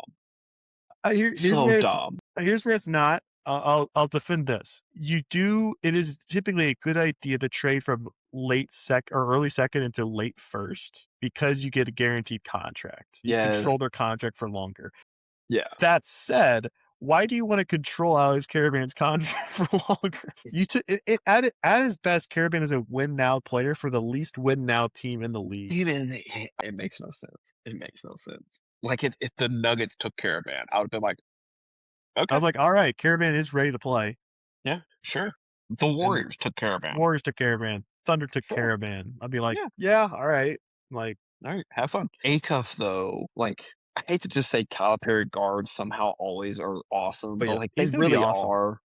Like, and he's going to be good. Like, I mean, you great for his second team. Yeah. You could have, if you flip on any SEC game this past year, and also as much as I don't think the SEC was as good this past year in college basketball as they were the year before, I really thought the year before college, but it was competitive game after competitive game from every single team. He still did something that nobody's done since Pete Maravich, which is lead the SEC in points and assists, which I know to you is like saying, like comparing two different things because Pete Maravich was averaging difference like between 23 points to 44 points, but potato.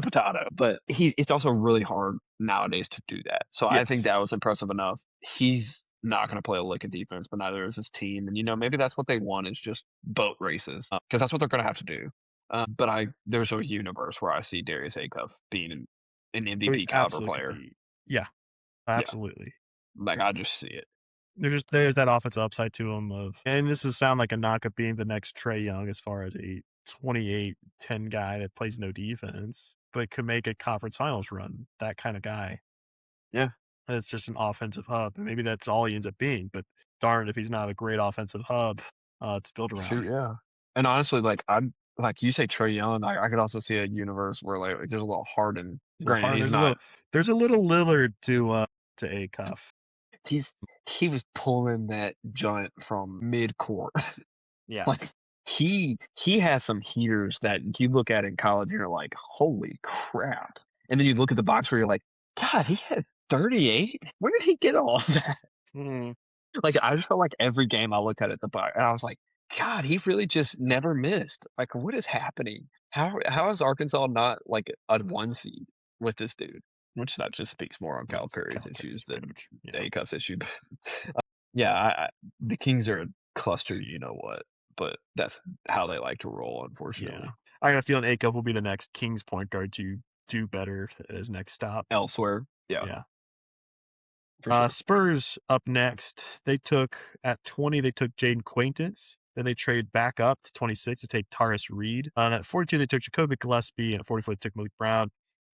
Second round picks are fine. No issue with them. None. Maybe some good swings. They're a team that can afford to take some swings. Malik Brown can really defend. He might end up finding a role. Let's talk about these first round picks. Quaintance will take a red shirt this first upcoming season. Which is the perfect spot to be able to take a red shirt. Yeah. They absolutely can afford to do that. And they made sure they're able to do that by taking Taris Reed, the next best center prospect available. But a clear vision to this draft, which is we're just going to have a bunch of size around Wemby. Like Kornet got the block. In the future, we want to have a little bit better than Luke Kornet. We want to have a lot better than Luke Kornet. Acquaintance is potentially really scary next to Wembanyama. I think he could play with him if he really develops. I think DeAndre Jordan, prime DeAndre Jordan. Rebound and just out if you want super high, like like the heavens for him, like ceiling wise, would be like Dwight Howard almost, as far as what he does athletically and getting all over the court. Be really scary next to Wembanyama as far as what are you going to do defensively, or what are you going to do offensively to get around this shot blocking duo. That is great. Tyrese Reed's a great player. He'll be ready to play day one. Dude rebounds everything. He blocks shots. He moves his feet surprisingly well, even though he kind of looks slow. He moves his feet really well. Yeah, I just like that they had clear vision going the stretch. They said, our guards are awesome. Our wings are awesome. What we could have used was more bigs. I wish they'd gone, if they got on this team, rather than just being Champagne playing the power forward. Because I don't know if necessarily either of these guys play next to Wemby. Maybe that's an issue you address in free agency or through a trade. I gave him an A. I think this is great. Two great players. And Swings Gillespie could be something. He has some great scrimmage. He's dropped 32 points in one of them. Malik Brown is a defensive menace. That's all he does, but that could be something that they value as far as just something to have on the bench to throw out. Could be something. Yeah. Spurs firing all cylinders. Yeah, it's the rich get richer here. I love the Spurs draft. If any team could take a chance on Jaden Quaidon, it's them. But I loved the vision. I differ from you. I think Tyrese Reed could flat out line up next to Wemby. Yeah, maybe. Like I think if you, because the way I saw this, I saw it as like, man, we missed a bunch of rebounding opportunities. Despite, like, I also don't want to knock anybody on the Spurs team, but like this vision clearly allows Wemby defensively to be a roamer, to where if he goes for a shot contest, they have someone back there getting the rebound. It helps knowing that, hey, if teams are going to match up with this, like Mitchell Robinson gave Wemby some problems in the finals. Sure. We can just we could put Tyrese Reed out there with him, who can match kind of Mitchell Robinson. Because let's not act like Wemby is. And now you have to go back to finding another way of dealing with Wemby. Correct. Because let's not act like Wemby is overwhelming set teams with size in the now. paint. Yeah. Yeah. Because there is one thing that both Jaden Quaidon and Tyrese Reed can do, and that is grab that ball off the backboard. Like, these two jokers will get everything. It will be a vacuum. They essentially said, yeah, A, you're not scoring at the rim with Wemby and Quaidon's or Reed, but you're definitely not getting the ball off the rim. Like, that is for us and for us alone. Because let's not act like Dylan Harper can't rebound. Like, he's a good rebounder for a guard. I mean, De'Aaron Fox can rebound. He's not going to do it all the time. He doesn't have to, but he can rebound. Like, I mean, this team is wanting to out-rebound everybody and defend the paint. Jacoby Gillespie is a flamethrower and a volume shooter. Every time I try to go watch Native Men, I fell in love with Jacoby Gillespie and their center. Akpara? Yeah, fell in love with both of them. Yeah. And then Malik Brown, as you said, is a nothing but defense. And honestly, for them, like, if there's a universe where he's your 12th man and you just need a defensive possession, that's a great. For what is that, 44? Yeah, I took him at 44. I love it. I love taking specialty guys in the second round. Yeah. I really do. I'm for that. And this team knows what they're doing. They've done it time after time. It's a team that understood in the second round. Some teams don't understand this sometimes, is you're not drafting for your rotation in the second round. This is filling out 11 through 15 in your roster, or 11 through 18, because a lot of them going to be two ways. Yeah. Who, might we want to throw out? Who can I trust if X, Y, and Z gets hurt? Yeah. Maybe we want to prepare for a specific situation in those spots. Yeah. And I love it. I love the vision. Like you said, the process for the Spurs has, for decades now, just been immaculate. That brings us to the Toronto Raptors, and our last big trade to finally talk about as far as one team's side of it. Yeah. They took with the 19th pick, they took Alan Graves from Santa Clara, and they took the Big 12 Player of the Year, Jaden Bradley, at 50 from Arizona. Also, correct me if I'm wrong, are these the only two? I think this might be the only team that drafted with both of their picks, and neither pick was traded. Yeah. I think both of these picks, neither one of them. They were the only pick of the second round. I know that. I think that 19th, their original pick. That's for sure. I think 19th their pick. Yeah, they got Nemari Burnett and Nate Biddle on Exhibit 10s. And obviously they traded for Kawhi Leonard, giving up Brandon Ingram, Grady Dick, 2 firsts, a pick swap, and 2 seconds. Draft-wise, I gave him a C. Alan Graves is an analytics darling, which means I should love him, but I watched him. And it's just nothing. It's not inspiring. There's a reason he didn't play that many minutes, is why his per 40 minutes or per 40 numbers look insane. It's because he fouls a lot because he kind of moves unathletically and just gets so like physical and pushes the other way and will get the ball. And like that's why preferred he's averaging 1.7 steals and 3.4 blocks here, which it might be vice versa. And he does shoot the ball well, so it's not a pretty shot. He's not going to get off a ton. I think he is overpicked because of the analytics, and that's saying something as someone who's very analytics driven. But yeah, I don't hate the pick. He's not as good as Colin Murray Boyles, I don't think. He's just much smarter player. So I don't see him playing. But he might fill in the role that Sandro Mamukelashvili, who is apparently the Lakers' big target as an option. So losing him, that might be a good replacement there, but it's not super inspiring. Jaden Bradley, I like as a player. It was amazing in clutch time, but he can't shoot the three. Didn't do it at all in college. He's pretty small. I think he's another one of those great college player. Don't really see him being much in the NBA. But it's 50th pick. I'm not going to knock to. I'll bump up to a C+. Well, I'll even bump up to a B-. Allen Graves isn't that bad of a pick because, hey, at some points, you should trust the numbers, but he does foul a lot for what you're counting for. Understand where those numbers are coming from. Yeah. I'll let you go. Go ahead. Actually stick to your original guns. I couldn't give this above a C due to the fact that I just felt like Allen Graves was essentially like a lesser version of all of their forwards already on their team. Yeah. I just felt like the Raptors were like, we have a bunch of these guys. Why not get another? And I will say this, I was so happy that they took Allen Graves because that meant that the Grizzlies weren't going to take him because the Grizzlies were absolutely taking him. I know. I think Kareem Lopez might have still been our target, but if it wasn't Lopez, it was Graves. Allen Graves. And I did not want him at all. He's very slow-mo Boris Diaw-esque. And that's fine. That's a good NBA player. He'll be productive. Like, you're not, like, the production numbers are insane. Like, I'll say that. Yeah. You watch you him, have it's not take inspiring. them with a grain of salt, too. Yeah. Yeah. Because he's not. And who's to say? I mean, he's probably going to play similar minutes for them.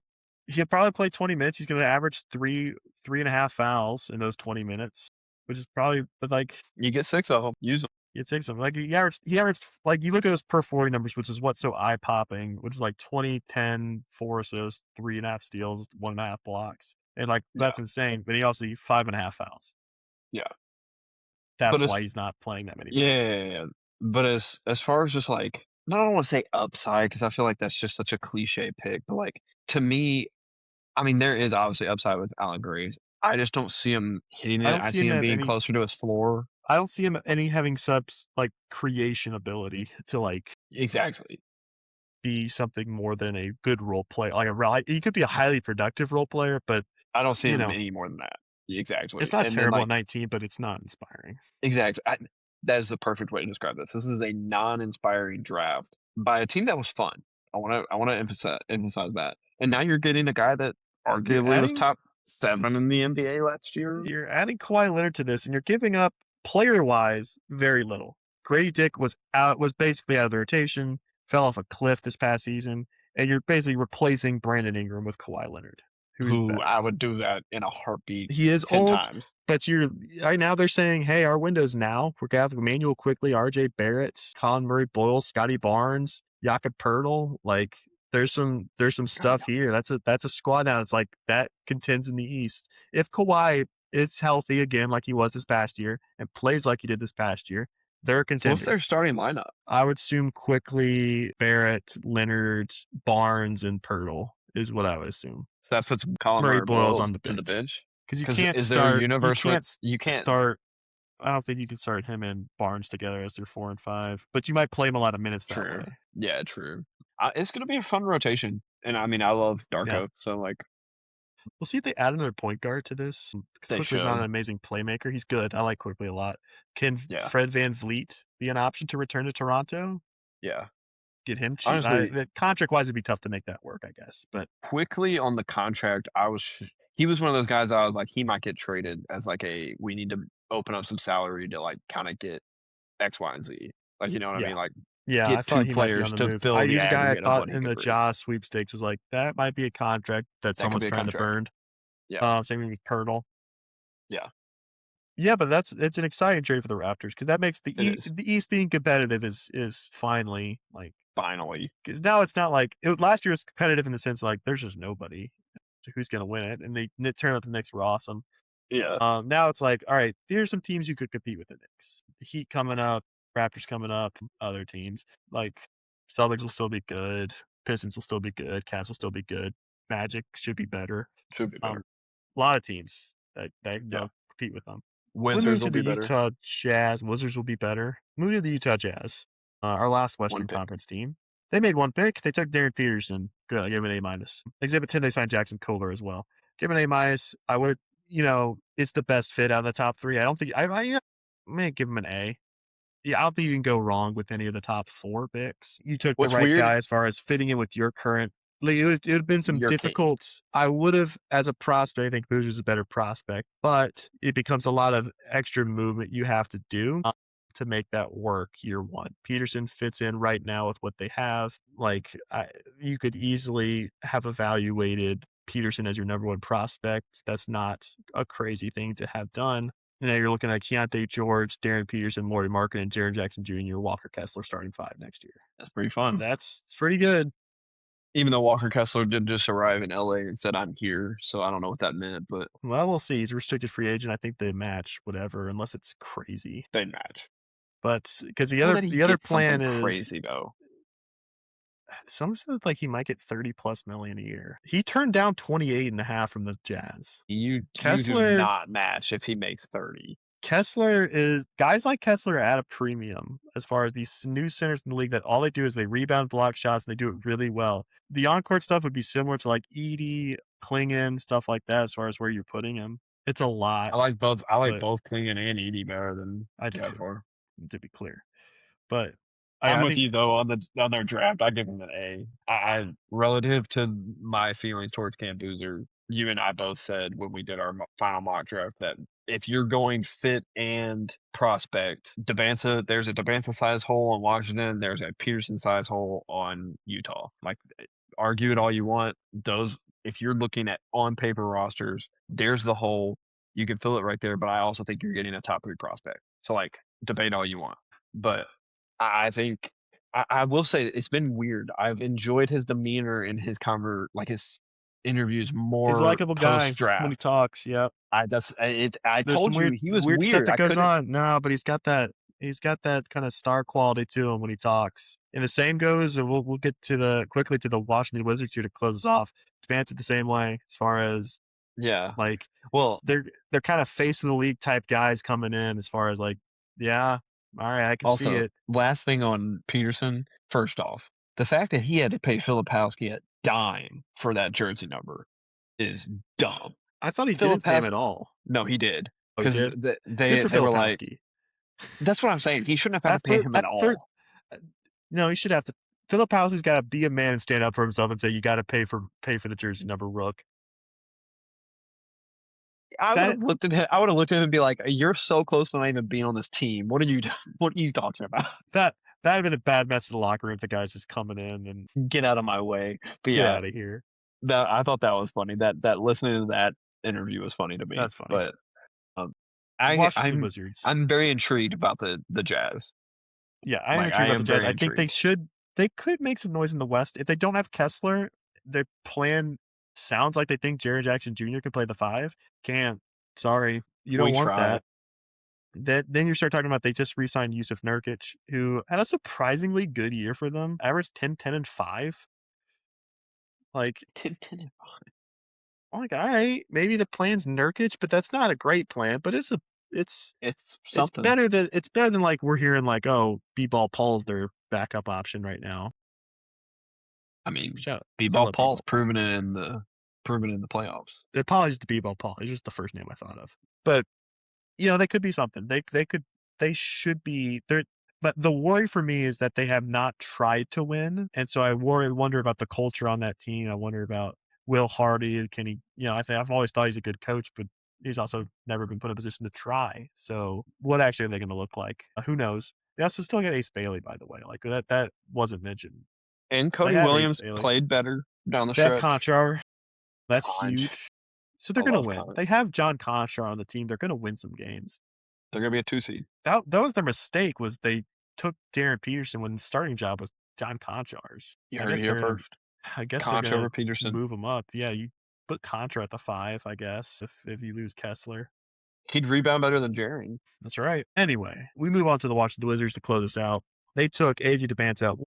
They took Felix Akpar at 45, and they signed Keyshawn Murphy to an Exhibit 10. This is an A+.